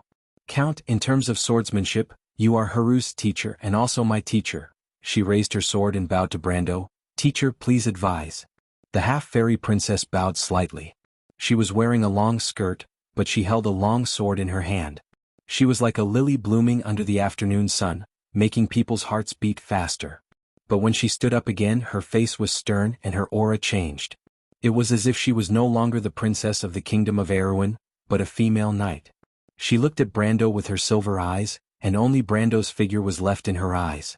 She held her skirt with one hand, took a step forward, and stabbed her sword at Brando with one hand. The sword's light shone under the mottled sunlight passing through the leaves, like a bunch of flowers and leaves. When Scott saw this, he couldn't help but nod. Her Highness' sword wasn't just for show. It displayed a very solid foundation. He could not help but look at Brando. With his son's previous level, even if there were 10 of him, he would not be able to take this sword. But Brando didn't panic. He took a step back and dodged the princess' sword. Then he used the sheathed Haurangaya to lightly knock it away, causing Griffin's sword to deviate in an unknown direction. The princess returned without any success. Her face was a little red. She looked at him with a little surprise. Although she knew that this Count Tanagel's swordsmanship was extraordinary, she did not expect him to be able to resolve her attack so easily. She could feel that Brando did not use any strength and even his speed was not much faster than the average person. He was purely using his skills to fight against her swordsmanship. Scott frowned. Brando's move was more famous to him, a knight who had been on the battlefield.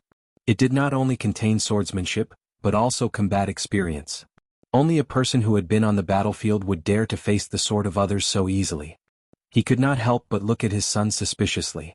Brando had not told him about Brando's great achievements, but he could guess a little at this moment. He thought that his son must have had an extraordinary encounter in the outside world. The princess sword did not succeed, so she immediately lowered her body and slashed at Brando's waist. The sword drew a silver arc with her body, but what was more beautiful was the dancing long skirt. Brando was stunned. Slashing was different from stabbing. He could no longer dodge this sword. He could only use the sheathed Haurangaya to suppress the princess sword, and then took a step forward to block Griffin's attack route. The princess only felt the sword sinking, and the next moment Brando's figure was in front of her. She wanted to withdraw her sword, but it was too late. Her hand tightened, and the sword fell to the ground with a clang. Griffin's sword was one of the more famous moves in the White Raven swordsmanship, wing circle. Brando could not be more familiar with this move. When he saw this move, he subconsciously used the set of moves that he was best at. But when he used one hand to hold the princess' neck with the sheath and the other hand to hold the princess' wrist, he realized what a stupid thing he had done. He was stunned for a moment. I'm done for. This was the only thought in Brando's mind at that moment. Not only him, even Scott was shocked. He never knew that his son would be so bold. Not only did he beat the princess without mercy, but he also took advantage of the princess openly. Martha above, Scott only felt that the biggest mistake in his life was not teaching Brando what a gentleman's demeanor was. But he suddenly felt a sense of relief in his heart. Fortunately, he did not really fight with his son. Otherwise, it would not be him testing his son but his son testing him. Then he would lose all his face in front of Brando. He felt a little proud in his heart. After all, they were a knight family. A knight stood with a sword. This generation of the Cardoloso family did not lose face for the family. In fact, it was far beyond everyone's expectations. The courtyard was quiet for a moment. Griffin was stunned for a moment, but her face did not show any shame or anger. She gently struggled and said, "Teacher, can you let me go?" Brando reacted immediately and hurriedly let go of the princess. He only felt that his cheeks were hot all the way to his ears. He thought to himself, God, what have I done? Thinking back to the moment of foolishness in Ampere Seal, he was afraid that he would not be able to clear his name even if he jumped into the Yellow River. He could not help but look at the princess with some shame. But Griffin's face was very calm. She bent down to pick up the sword on the ground and quietly looked at Brando. She gently gasped for a moment before saying, "Mr. Scott, Your Excellency, can I be alone with the Count for a while?" Scott and Bun-Eyed looked at each other as if they exchanged a look, then nodded. But before leaving, Bun-Eyed smiled and said to Brando, "Little guy, your courage is commendable. As an uncle, I will pray for you." Brando's old man, old Mr. Scott, was more reserved. He just glared at him and reminded him, "You're on your own." Brando saw the two of them walking out of the courtyard one after the other. He did not understand what the princess meant. He turned around and saw Princess Griffin standing with both hands on the sword. She stood under the tree and raised her head. The light spots between the leaves fell on her shoulders. She looked like a fairy in the forest. Her gaze passed through the courtyard and looked at the scattered farmland outside the manor and the buck forest in the distance. She said softly, "Mr. Knight, can I still call you that?" Brando's face was still warm. He felt particularly uncomfortable when he was alone with the princess. It was as if the soft touch from before was still in his arms. There was still a faint lily fragrance on her body. It made him a little distracted, but he still nodded. Griffin glanced at him. The expression in her silver eyes was very complicated. He could not tell if it was joy or worry. "You must be wondering why I am here with the Highland Knight, right?" Brando nodded. "P.S. I seem to have written the time wrongly in front of me. It should be less than 2 years, more like a year and a half. I seem to have written half a year." Chapter 884. A gentle breeze blew through the treetops, and the leaves rustled like an afternoon tune. "It all started during your grandfather's era." The princess's soft voice seemed to be responding to the tune. "It was almost 60 years ago, when Anson XI was still on the throne, and the kingdom still had Darius, the sword saint, and Tulman, the master of the Mithril fortress. It was the year of thunder, and Erwin had just issued the militia training decree, and the construction of Fortress Reeden, the Vermeer defense line, had just begun. It was the most glorious period of the ancient kingdom since the Cipher dynasty, and your grandfather was one of the most dazzling names in that era." Brando was silent, and he looked in the direction of the fields. The clouds were floating above the stag forest, and the faint shadows of the mountains in the south were the mountains of Yusong. Darius, the sword saint, was indeed a legend of that era. He was the strongest sword saint in the history of the kingdom of Erewhon, and the only general of the kingdom who served as the marshal of the Holy Cathedral of Fire. However, the light of this star did not last long. Not long after the end of the Holy War, he mysteriously disappeared from history. Some people said that he was dead, some said that he was just missing, and there were even rumors that when the kingdom was once again in danger, the sword saint would return to this land and save Erewhon from danger.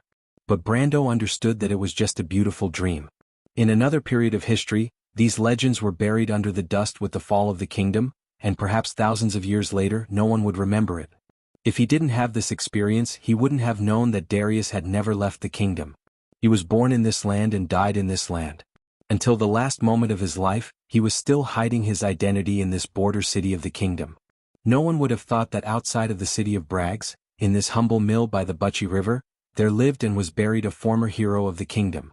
Princess Griffin, Brando said. These things had nothing to do with his current situation, but he vaguely felt that there might be some kind of connection. You want to tell me what happened to my grandfather in the end? What prompted him to leave the center of the royal power and live in seclusion here? I know that this must be related to the Highland Knight Commander Bun-Eyed and the others. Maybe it is also related to the Erewhon royal family. This is the reason why you are here now, right? You've always had an unusual sensitivity to the development of things, Mr. Knight. You seem to be able to see the past and the future. I've always admired you and I still do today, Griffin whispered, but she shook her head.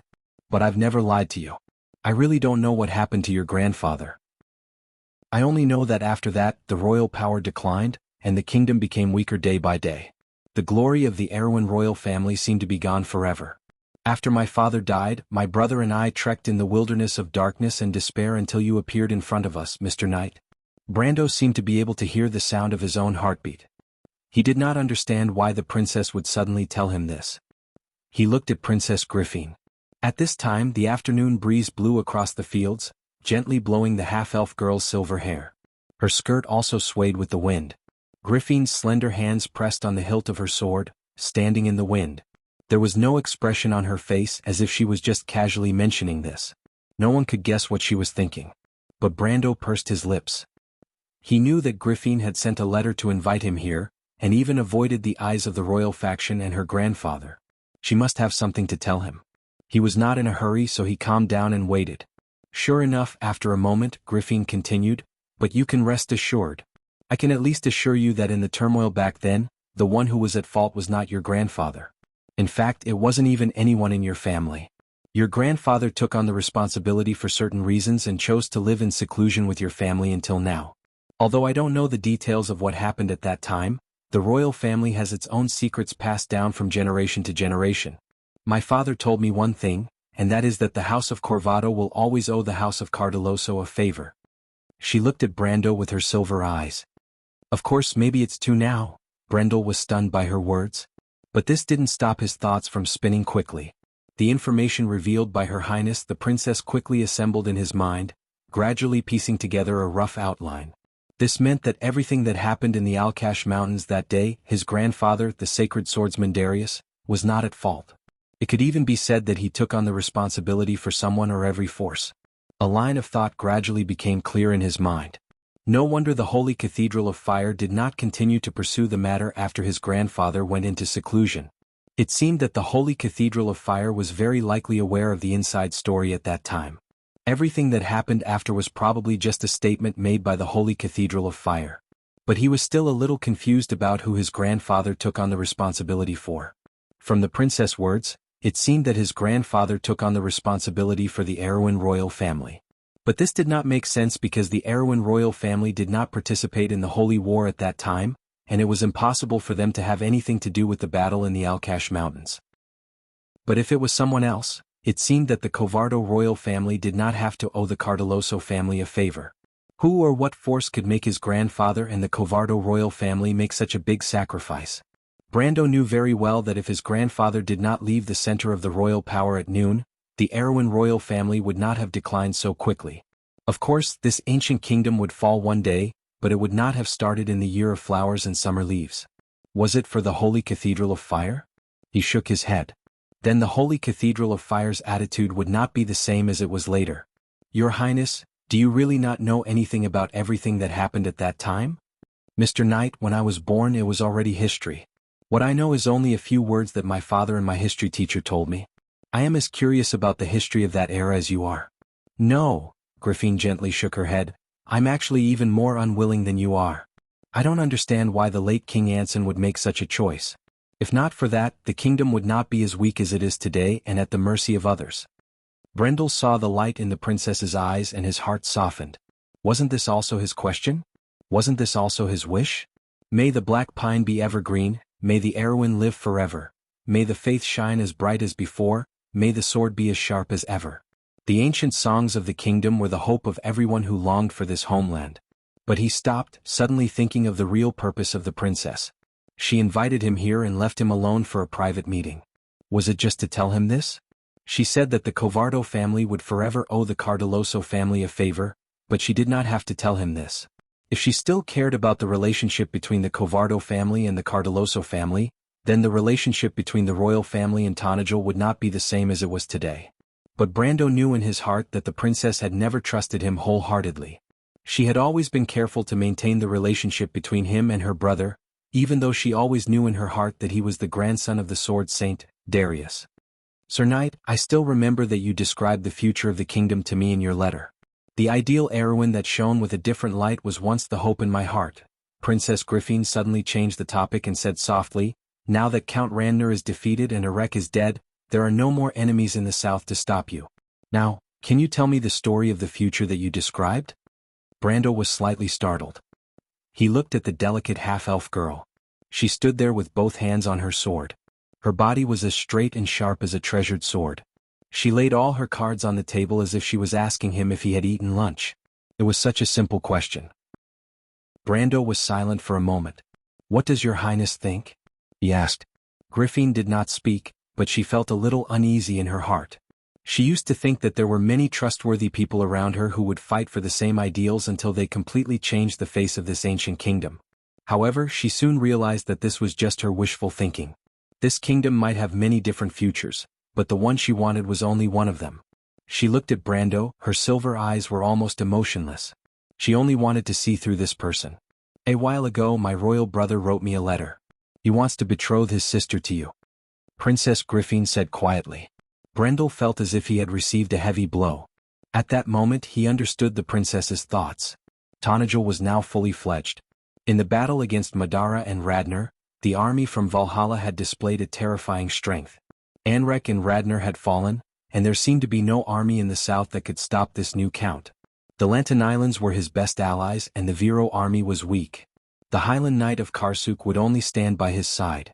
Princess Griffin looked around and suddenly realized that there was no reliable force around her that could stop Brando. She tossed and turned in bed every night, as if she suddenly found another Anrek by her side. Although Brando had promised her that he would give her an ideal heroine, how could she trust him? Perhaps the knight really did have such thoughts, but people change. Just like Grandmaster Fleetwood and Makarov, when a person was in a high position, their thoughts would gradually deviate from their original intentions. She was born in the royal family and experienced the betrayal of the royal faction. She knew everything too well. She only had one way now, and that was to tie Brando to her chariot. She lowered her head, and a faint blush appeared on her neck. In order to repay the debt owed by the House of Covardo, the late King Anson wanted to marry Princess Gloria to your father. But at that time Mr. Scott was already engaged to your mother. After Anson the Great, his brother Oberg VI succeeded the throne, and this matter was put aside. But the House of Covardo and the House of Cardoloso still had a marriage contract until my father, Oberg VII's era. Every descendant of the Highland Knight was betrothed to a noble lady from Cardoloso. But do you know why you didn't, Brando? This was the first time Griffin called out Brando's name. She whispered, because your fiancé is me. Commander Bunide already knew this. Brando took a deep breath. His mind was in a mess, but his heart was very clear. It was impossible to say that he did not have the slightest bit of longing for the princess. But what he liked was the strong, independent princess who would never give up, not Princess Griffin, who would easily promise to marry him just to repay a favor, or to tie him to her chariot. What did she take him for? What did she take the Roman for? He stared at the silver eyes of the princess as if he wanted to find some clues. But in the end he was disappointed. "I'm not a wreck, Your Highness." Griffin's face turned red as if she had been greatly insulted. She clenched her fists in anger and looked up at him. "Mr. Knight, I never thought of it that way." "But you did. You already knew that there was a marriage contract between you and me, but why did you only say it today? Because you understand that it is not until today that this contract of marriage has its value, and that before that it is but an insignificant verbal agreement, is it not?" Brando's heart was cold. He felt as if his beliefs had collapsed. He replied angrily, "You disappoint me too much, Your Highness. You should understand that everything I did for you before was not for such a superficial purpose." He took a deep breath and replied incoherently, "All right, I admit that I once longed for you, but what I longed for was the princess who had the same ideals and beliefs as me, and not a woman who would compromise for the sake of the general interest. Do you remember the ideal kingdom I described in the letter I wrote to you, Your Highness? What you're doing now is shaming it." Princess Griffin's face was pale. She almost swayed slightly and looked at Brando in disbelief. "But you said it so righteously." Tears burst from the half-elf girl's eyes. She clenched her fists and almost cried. "But what you did to me in Ampere Seal that day, do you still remember, Mr. Knight?" Brando felt as if a sharp sword had pierced through his heart. He opened his mouth and wanted to say something, but he couldn't say a word. He finally understood why Princess Griffin trusted him so much before Ampere Seal, but after that she carefully built a strong wall. He always thought that she was guarding against his growing wings and endangering Erwin's future royal power. But at this moment he finally understood that his irrational behavior at that time had planted a deep shadow in the heart of this 17-year-old girl. Brando wanted to slap himself. What did he do? He stood there, his face as red as a soldering iron. "I'm sorry, Your Highness. I'm sorry." For a moment, it seemed that he could only find such a sentence to express his feelings. Princess Griffin bit her lower lip and looked at him with tears on her face. She was so angry that she almost trembled but finally calmed down. Princess Royal Highness wiped her tears and turned her head away, as if she was talking about something irrelevant. "Then can I still trust you, Mr. Knight?" Brando also calmed down. The two stood in the courtyard, still with the breeze blowing through the clouds. Only the faint sound of insects could be heard in the countryside. In Brando's eyes, a few elk were jumping through the forest in the direction of the stag forest. There seemed to be a moment of silence. He finally nodded. "You said before that everything you did for Erwin was not for such a superficial purpose. You are still moving towards that ideal, right, Mr. Knight?" Princess Griffin also looked in the direction of the forest. Her face was a little red and her voice was pitifully small. Brando nodded. Princess Griffin opened her mouth as if this affirmative answer made her feel a little suffocated. "I'm sorry I wronged you, Mr. Knight." Brando replied very embarrassedly, "I should be the one saying sorry, Your Highness." Griffin turned around and saw the awkward expression on the Countess' face. She couldn't help but laugh through her tears. The smile on her face was exactly the same as that day when she sat by the arched window and listened to Oberway tell her the story of the young knight under the warm and beautiful afternoon sun. The smile on her face was exactly the same as that day when she sat by the arched window and listened to Oberway tell her the story of the young knight. Because in that story the flag was so dazzling, it was as if they had returned to the ancient kingdom. "Mr. Brando, do you still remember the story of your grandfather that I told you just now? Do you really want to know the truth?" Brando was slightly startled, and he looked at the princess doubtfully. But Griffin shook her head. "Don't look at me like that, Mr. Knight, I'm not lying to you. But I know about everything that happened in the Battle of Alcash Mountain. There are still a few people who are related to it alive." "Who?" Brando's heart skipped a beat, as if he had grasped a glimmer of light in the darkness. "The Silver Queen, the King of the Wind Elves, and the Pope of Fanzin." Chapter 885. The night was as cold as water. Brando walked slowly along a quiet path. The silent forest parted in his field of vision, revealing a winding path through the woodland. The sound of running water could be heard from far and near. The right side of the forest sparkled under the woven moonlight. That was the direction of the Bucci River. After the bushes parted, the path in front suddenly opened up. The old wooden house was like a sleeping beast, looming behind the dense foliage. He was very familiar with this path. Every day for 10 years he would walk through this forest in the morning light, following the tall figure. A bare tree stump suddenly entered his field of vision. There seemed to be an old man and a young man beside the tree stump. The old man looked at the young man, who was holding a wooden sword and repeatedly waving it in the air. But the tree stump was already covered with moss, and there were even brown mushrooms growing on the roots. The figure seemed to dissipate under the moonlight, pulling time back to reality. This quiet sawmill had been abandoned 10 years ago. The owner of the sawmill had sold it to a local noble, but the noble did not manage it well and closed it down not long after.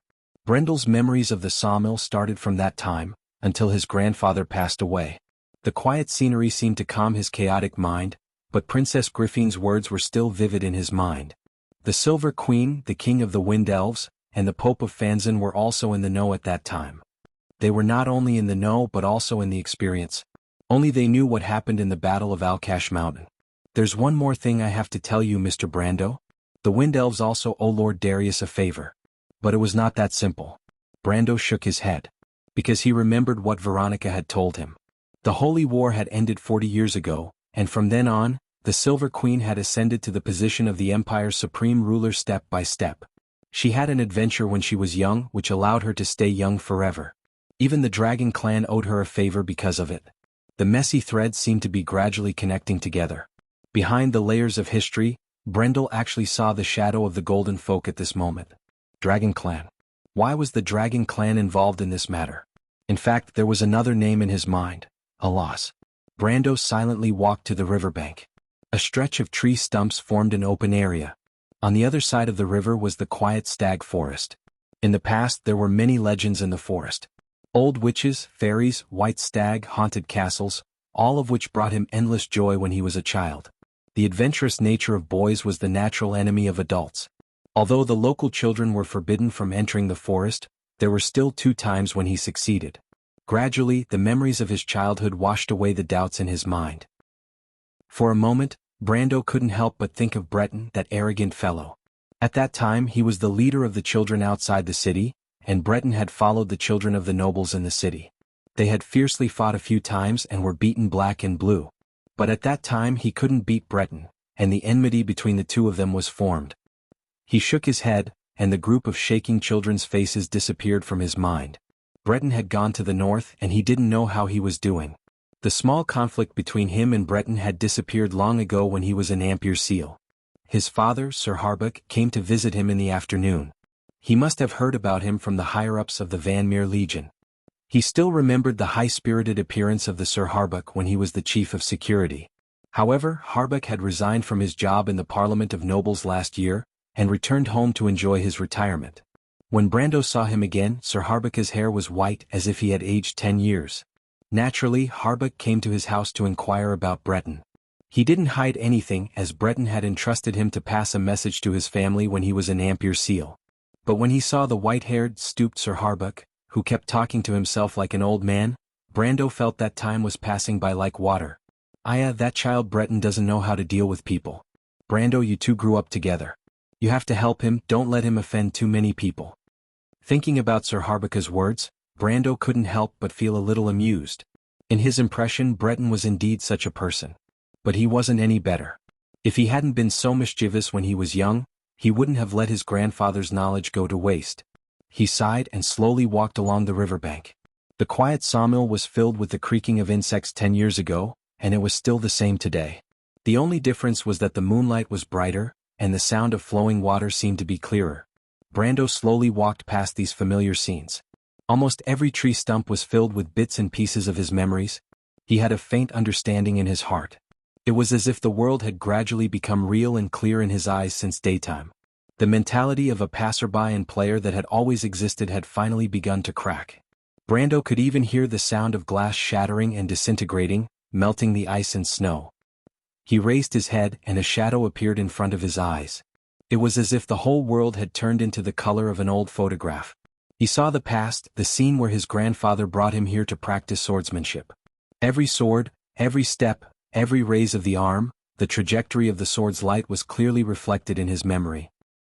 He saw himself getting hit time and time again and then getting up, sometimes complaining, sometimes throwing a tantrum. But that old man just looked at him silently without saying a word.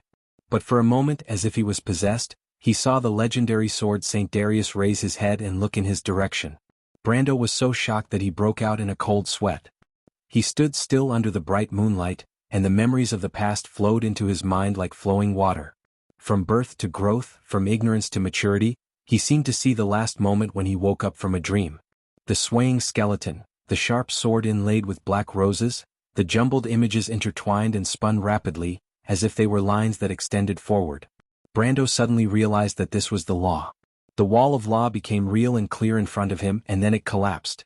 Brando raised his head and saw that the whole world was expanding in a space of nothingness, and in the center of this world, a white tower towered into the clouds. The second world was the White Tower, Ovilia. Legend had it that the White Tower supported all the order of the Wand, and was the end of all the lines of law. All the laws formed a circle called the world, with it as the center. Martha wrote all the truths and laws on the White Tower, and the traveler climbed up the White Tower, understanding the true meaning of the world one by one. It was like a child and an elder walking hand in hand, and mortals said that they were on the side of the truth. Brando suddenly opened his eyes, and there was a strange light in his bright eyes. What was space and time? They described the state of matter as if they existed in this world, but also did not exist in this world. But the moment he touched the wand, the core laws of this world finally opened the door to him. Brando raised his hand, and the stone that should have existed in a certain position in reality disappeared, and then appeared in front of him. He had a feeling that he could easily change the nature of matter, and the surface of the stone became bumpy as if it had been eroded by the wind, and then it shattered and finally turned into powder. It was as if thousands of years had passed. This was the final unification of the laws and will. Brando understood that he was already standing in front of the door of the side of truth without knowing it. His state of mind, after a long journey, had finally become one with this world. Brando and Sophie were no longer separated from each other. The knowledge and experience of the past, the memories and the emotions, perfectly fit together.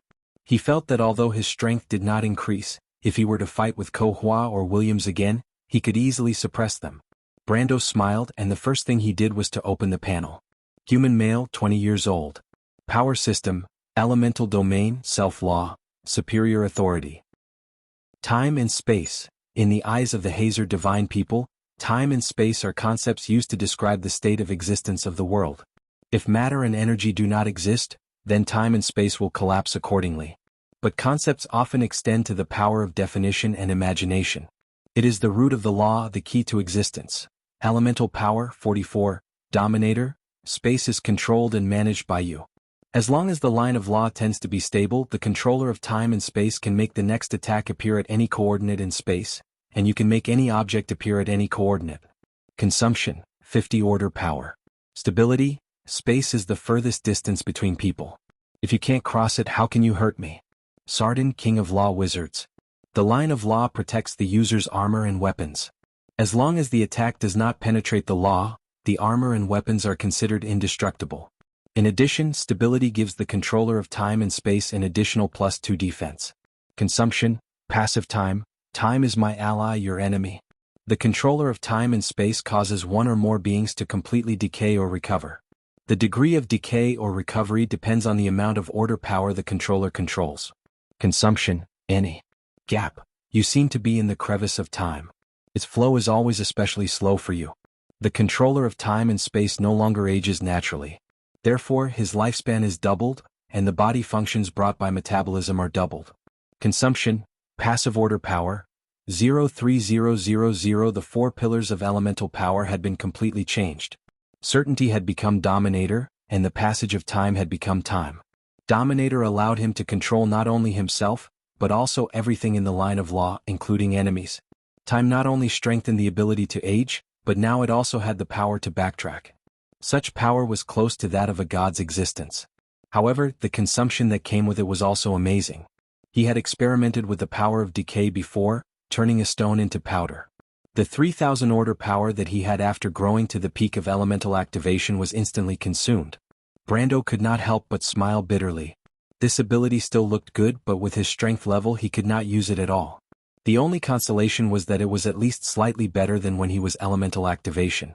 Moreover, his gap ability had been further strengthened. The speed of aging had slowed down again and the body functions had doubled. This attribute was originally a bit useless to him, but now it was a very practical passive skill. But what really brought him the biggest change was his level. The mercenary became level 40. In addition to the original military swordsmanship, weapon mastery, charge, in-depth analysis, piercing strike, 9 luminary sword art, flash strike sword art, and horsemanship, there were also 3 more skills: sneak, gracious knight swordsmanship, and army breaker. The elementalist became level 27. His skills did not change much, but his alchemy was raised to level 10. The Templar Knight became level 30. The Blood of the Sun, Crown of Thorns, and Conflict Halo all became level 15. In addition, there was a new skill called Holy Power Infusion.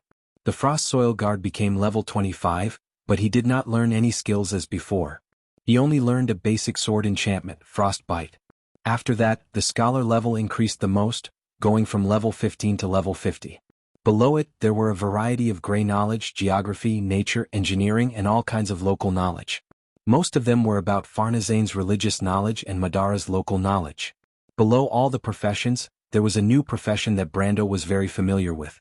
Two-handed swordsman, level 30. When Brendel saw this class, he almost cried. If he did not understand what was going on when he saw the changes in his attributes before, but when he saw this class, his heart was clear. Because this profession was Sophie's last profession, a level 130 two-handed swordsman. He learned stealth from the Nightingale players in White City, learned the famous knight swordsmanship from the Greyhues Knight Squad, and obtained his only high-level swordsmanship in the dungeon under the ruins of Valhalla, the Sword of the Destroyer. His Templar Knight skill level came from before Erewhon was destroyed. His alchemy was formed in the early days of the game. After learning blood refining, he had been neglected. His knowledge came from a long journey. He lived in Erewhon for a long time, dealt with the Brotherhood of Thieves, and learned about the gray areas of this world. He went to Saint Tassol, to Fanzan, to Greyhues, and even infiltrated Madara. But this was all in the past. These experiences had long been in his mind. But it was not until this moment that the system finally recognized this knowledge and merged it with Brando's experience in this world. Just like when he took over this body, Brando's soul had left behind the militia and swordsmanship experience in this body. Now, the experience and knowledge from Sophie had finally and naturally integrated into this body. However, the swordsmanship and combat experience gained in the game was not as solid as in actual combat, so it seemed that the system had only recognized less than a quarter of it. But it was this quarter that allowed him to jump to the peak of elemental activation. The enlightenment of truth was just in front of him. This was really an unexpected gain. Brando let out a long sigh of relief. He had always felt the barrier between himself and this world.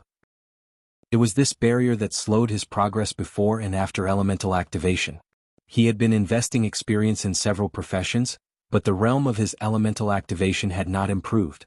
But today he finally broke this knot in his heart. The path to the power of existence seemed to have become clear in front of him. Although he knew that the road was still long, at least it was not out of reach. His mind seemed to have returned to his body, and the subtle sounds in the night were once again captured by his 5 senses. He listened carefully to the sound of insects and the flow of water, but at this time, a strange sound also entered his ears. Brando frowned. He felt that his senses had become much sharper. Before this he did not notice this subtle sound at all. He turned his head in a certain direction, and in his heart he could already confirm that the sound was the sound of someone practicing swordsmanship. He was all too familiar with the sound of the wind. But the question was, who would be practicing swordsmanship here in the middle of the night? Brando looked in that direction with slight doubt. Amandina stood by the creaking water wheel, hugging a coat, silently watching the sparkling river under the moonlight. Her mind kept replaying what she saw in the afternoon. Sometimes she felt that it might have been better if she did not see it. She remembered that when she passed by the low rose fence behind the manor, when everyone was admiring the water wheel of old Scott's house, she saw her lord and her highness together in the corner of her eyes. At that time, her eyes widened as she saw her royal highness approach her lord. Like an ignorant young girl, she stood on her tiptoes, raised her face and gently pecked him on the lips. At that time she was so scared that she almost screamed. Even now, she still felt that her eyes were playing tricks on her. But she immediately felt that her eyes were playing tricks on her, because she suddenly saw a figure poking its head out from the bushes not far away. But it was so late, why would there be someone in this place? Amandina suddenly became alert. It was not her imagination, there really was someone in the bushes there. She frowned and looked at the place vigilantly and whispered in a low voice, "Who is there?" With a rustle, a young man who looked like a beggar came out from the bushes. He looked at Amandina with some uncertainty and asked carefully, "Excuse me, are you Mr. Brando's wife? I'm looking for him." Amandina blushed, but she did not shake her head in denial. Instead she asked, "Who are you?" "My name is Dean, I have something urgent to tell Mr. Brando." The young man answered. Chapter 886. Brando had mentioned this youth to her before, so she continued to ask, "What do you want?" Dion looked at her suspiciously. "My lady, can you represent Mr. Brando?" "What do you think?" Amandina asked. Dion hesitated for a moment as he looked at the noble lady, as if he was trying to determine if he could trust her. Suddenly he showed an expression of surprise. "Ah, I remember now. You're the noble lady who lives in 52 Gravedigger Street. I've seen you once before." "You've seen me before?" Amandina tried to recall, but there was no such person in her memory. "When those bastards came looking for you, I happened to see you from afar, my lady," Dion replied. Amandina understood that he was talking about the time when her creditors came knocking on her door a year and a half ago. The locals of Bragg's liked to call the loan sharks Notai, saying that they were people whose souls were captivated by Notai's money. Dion's words clearly indicated that he was on her side. But this little bit of flattery was not enough to move her. She was no longer the destitute noble lady she used to be. She nodded and asked, "So what happened?" "My lady, you know that Mr. Brando asked me to go home and pack my things so that I can leave Bragg's with my mother. I quickly took care of this matter and waited for Mr. Brando to send someone to inform me. But I remembered something else, so I returned to 52 Gravedigger Street. I didn't expect to see a group of criminals looking for something in your house." "What?" Amandina immediately became alert. She did not know what Tursten Brando said, but she immediately remembered that someone had entered her house and left behind traces. "You said there were people in my house, what kind of people are they?" "There are all kinds of people. They dress up as thieves but they can't fool my eyes. I can confirm that they are all fugitives, mercenaries or adventurers." "When did this happen?" "It's been a while, madam. It took me a while to find you and Mr. Brando," Dion quickly replied. Amandina frowned and asked, "Then what are they looking for? Do you know?" Dion shook his head, but he immediately explained, "Madam, Mr. Brando kindly gave me a task, so I naturally can't neglect it. However, there are 7 or 8 people on the other side. If I rashly alert them, I might not be able to deliver the message to you. They were in the house. I didn't know what they were looking for, but after that I followed them and found out something else. After those guys left 52 Gravedigger Street, they went to another place." "You did the right thing." Amandina knew what Dion was trying to explain to her. She comforted him and continued to ask, "Where did they go?" "It's at 47 Wanan District. I don't know if you've heard of this place, madam." "Ah." Amandina could not help but let out a low cry. 47 Wanan District. It was the old house of House Nessen. Amandina lived there when she was a child, but in order to treat her mother's illness, she had no choice but to mortgage the house. After that she never returned. Her face was slightly pale and she subconsciously pressed on her neck. "They went there?" "Yes, they went there, madam." Amandina carefully maintained her tone as Dion did not notice anything out of the ordinary. She answered truthfully. "What were they doing there?" Amandina carefully asked. "They seemed to be digging for something in the courtyard." Dion replied. "In the courtyard?" "Yes, that house seems to be unoccupied. There is an old tree in the backyard and they dug under the tree for a long time, but they didn't find anything?" Amandina suddenly interrupted him. "They didn't find anything." Dion looked at the noble lady with a strange expression. "You're right, they returned empty-handed." Amandina sighed in relief. The courtyard, the tree behind the courtyard, was like a flash of lightning in the dark sea. The date at the Baden ball, the words her father left for her mother in his will. She immediately remembered. She should have thought of it earlier. Those people were after her father's inheritance. Amandina was slightly relieved, but she still had some doubts. In her memory, her father should not have been involved with such a group of fugitives. But she did not care about that now. She hurriedly said to Dion, "I have to tell Mr. Brando about this immediately. Can you rush back to 47 Wanan District?" "Of course. If anything happens in the meantime, can you find someone to send a message to us?" Amandina asked carefully. "No problem, I have many reliable friends in this area," Dion replied. "Then remember the code, the mountains of Chablis. If you ask your friend to send a message, tell him this code." "I understand. I'll go now, my lady." Dion received a silver coin from Amandina as a reward. He thought that he had made the right choice in coming here. He turned around and quickly disappeared into the shadows of the bushes. Amandina watched the youth disappear into the forest. She bit her lower lip and felt a strange feeling in her heart. A year and a half ago her father's will was brought into her life. But today, a year and a half later, when they returned to Bragg's, she did not think that this matter would resurface again. She looked up at the dark night sky and felt a little absent-minded. Brando walked in the direction of the sound.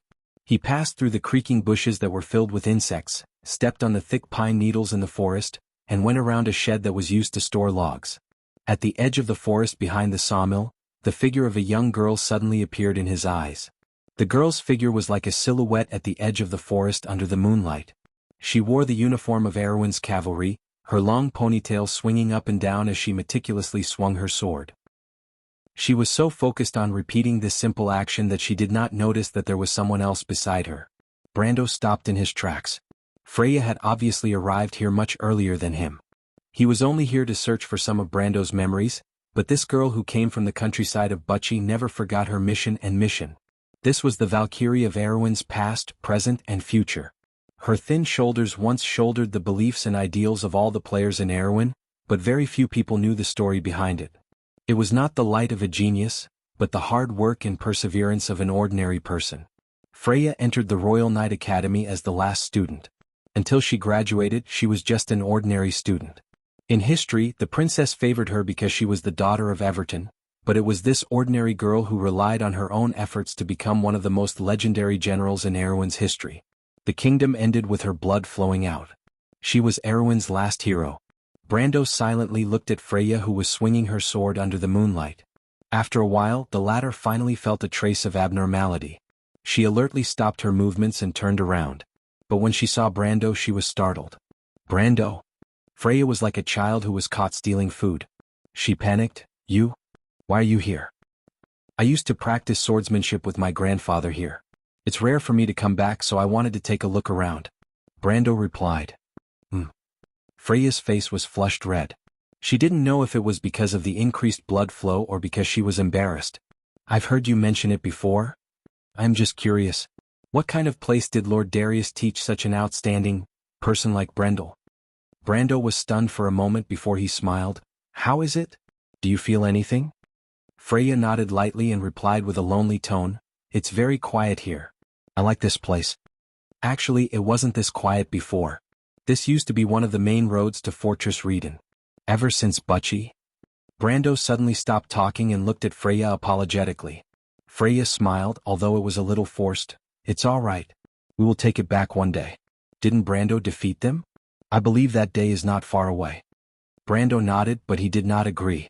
Defeating the Bloodstaff was seen by many as venting the anger of the War of the Black Rose. But in fact, the war between Erwin and Madara had just begun. It was not easy to make the Darkness Empire retreat. Brando, you seem to have become stronger again. Freya looked at him and suddenly said. Of course he had become stronger. After absorbing Sophie's experience, he had obtained many additional levels. Although they were scattered, they were almost equivalent to a pure profession level of 57 or 58. This level was very close to Veronica's level when she was in the loop of trade winds. It was just that he did not have the leader template of a special NPC. In fact, his actual attributes were already comparable to the peak of the elemental enlightenment. It was just that his understanding of the laws was still lacking. He was still standing at the last threshold of the elemental activation stage. This threshold was not a problem for him now. In fact, the two most difficult stages of elemental activation were crossing the elemental wall and entering the extreme planes. The other stages were basically a matter of time. However, he was slightly surprised by Freya's sharpness. She did not have such eyesight and judgment in the past. Brando looked at the Valkyrie and replied, You have improved a lot too, Freya. Everyone can see it. Freya lowered her head. She could not believe that she would one day have the opportunity to enter the realm of gold. Everything that had happened was like a dream. Thank you, Brendel. I know that all of this was given to me by you. You were the one who gave me the opportunity to enter the Royal Cadet Academy. You were also the one who fought for me in front of Her Highness to have today's results. That slate was also given to me by you. She took a light breath. I don't know why you are so good to me, Brando, but I will remember it for the rest of my life. Aunt Sil said that I am a stupid girl, but I will never forget who is good to me. Freya? Brando suddenly felt that her mood was a bit strange. It's nothing. Freya shook her head. Then she raised her head and looked at Brando with bright eyes. Brando, can I ask you a question? Brando stared at her eyes and vaguely sensed something. Ask away. He replied. Brando, did you already know about my background? Freya looked at him and asked softly. Brando froze for a moment, then he understood. The princess told you? Freya nodded. What do you think? Brando immediately asked. Freya did not answer. She only had a lonely expression. Brando immediately understood the silly girl's thoughts. You think that we chose you because of your background and identity? Freya looked at him in a daze. Her bright eyes were filled with sadness as if to say, isn't that the case? When the princess told her about this, she almost understood everything. At that moment, she thought of Maynard, thought of the princess, thought of the royal faction's care for her, and naturally thought of Brando. Her memory of Brando was so deep that she immediately remembered the first thing he said when he saw her in Bucci. Freya, you are Freya? Freya? Alicia, born in the year of the moonflower, your father is the great knight Everton? At that time she thought it was just a dream talk, but now that she thought about it, it was like a knife stabbing into her heart. Brando obviously also realized this point. He could not help but scratch his head. In fact, he also understood that the princess and the royal faction really did choose Freya because of her background. After the Great Frost War, the royal faction was torn apart due to their failure. During that era, the great knight Everton took full responsibility and died in prison. However, his wife and children were protected by the royal faction and escaped from Monsteros. Freya came to Bucci at that time and was adopted by her uncle and aunt. Because of this, the great knight Everton had always been a symbol of the royal faction. His reputation was extremely high. During the era of Oberg VII, many of the younger generation of the royal faction, including the Wolf Knight Oberway, were his students. From this point alone, one could see the influence of the great knight. Historically, the reason why the royal faction tried to rope in Freya was because of her family background. However, they were not without concerns. On the one hand, the royal faction felt guilty towards the Earth Knight, Everton. They were worried that Freya's family background would cause a rift between them and the royal faction, which was why they kept her identity a secret. Before she became famous, the royal faction did not reveal her background to the public. After Freya became the goddess of war, everyone could see that they were forced to do so. But what puzzled Brando was, why did this happen so early? He pondered for a moment and suddenly realized that this was something he did. He had a long talk with the princess in the afternoon, and it could be said that he had completely dispelled the doubts in her heart.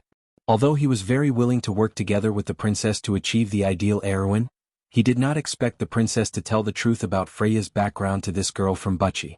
He could roughly understand the princess' thoughts. She probably did not want to continue lying to Freya about this matter and wanted to have a clear conscience. Brando was going crazy. He would rather the royal faction continue to keep this secret because he knew that Freya had always felt inferior. She suddenly went from a country girl to a student of the royal faction's Sergeant Academy. Compared to the young heroes of Erewhon, there was still a considerable gap in terms of talent and background. Her greatest pride and determination was that she relied on her own hard work to not fall behind others and even achieved her current results step by step. But suddenly she realized that these results were built on a false lie. Everyone around her was only interested in her background and not her efforts. One could imagine the disappointment in her heart. In history, when this Valkyrie found out the truth about her background, she had already achieved success and fame. At that time, she was wholeheartedly working for Erewhon's destiny. Her inner world was already mature and stable, so naturally she would not be affected too much. But in this era, Freya was only a young and inexperienced girl. Brando did not need to use his brain to guess how lonely she would feel when faced with this lie. Of course, perhaps some people who suddenly found out that they were born noble and jumped from a commoner to a noble would only be pleasantly surprised. There would definitely not be any loneliness or disappointment. But Brando knew that the strong and independent girl in front of him would definitely not have the mentality of a nouveau riche. When he saw Freya's expression, he completely understood the hesitation and uneasiness in her heart. She probably came here to practice swordsmanship to dispel the confusion in her heart.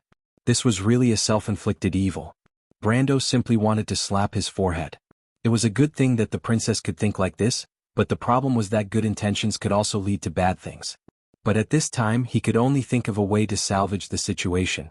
Freya, Brando suddenly said seriously to Freya, "Do you believe me?" Freya was slightly startled. She raised her head and looked at Brando with some confusion. "Of course I believe you, Brando." Brando exhaled softly. At this time he suddenly remembered something. "Come with me, I'll take you to a place." Before Freya could react, she felt her hand being grasped by a large and warm hand. Brando. She jumped in fright, but Brando raised a finger to his lips and made a shushing gesture. He then pulled her toward the stag forest. You're tuning in to the Han Li's Wuxia Adventures YouTube channel.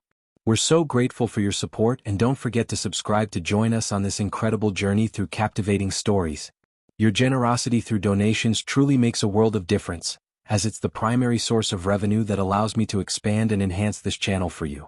Thank you from the bottom of my heart for being a part of this adventure.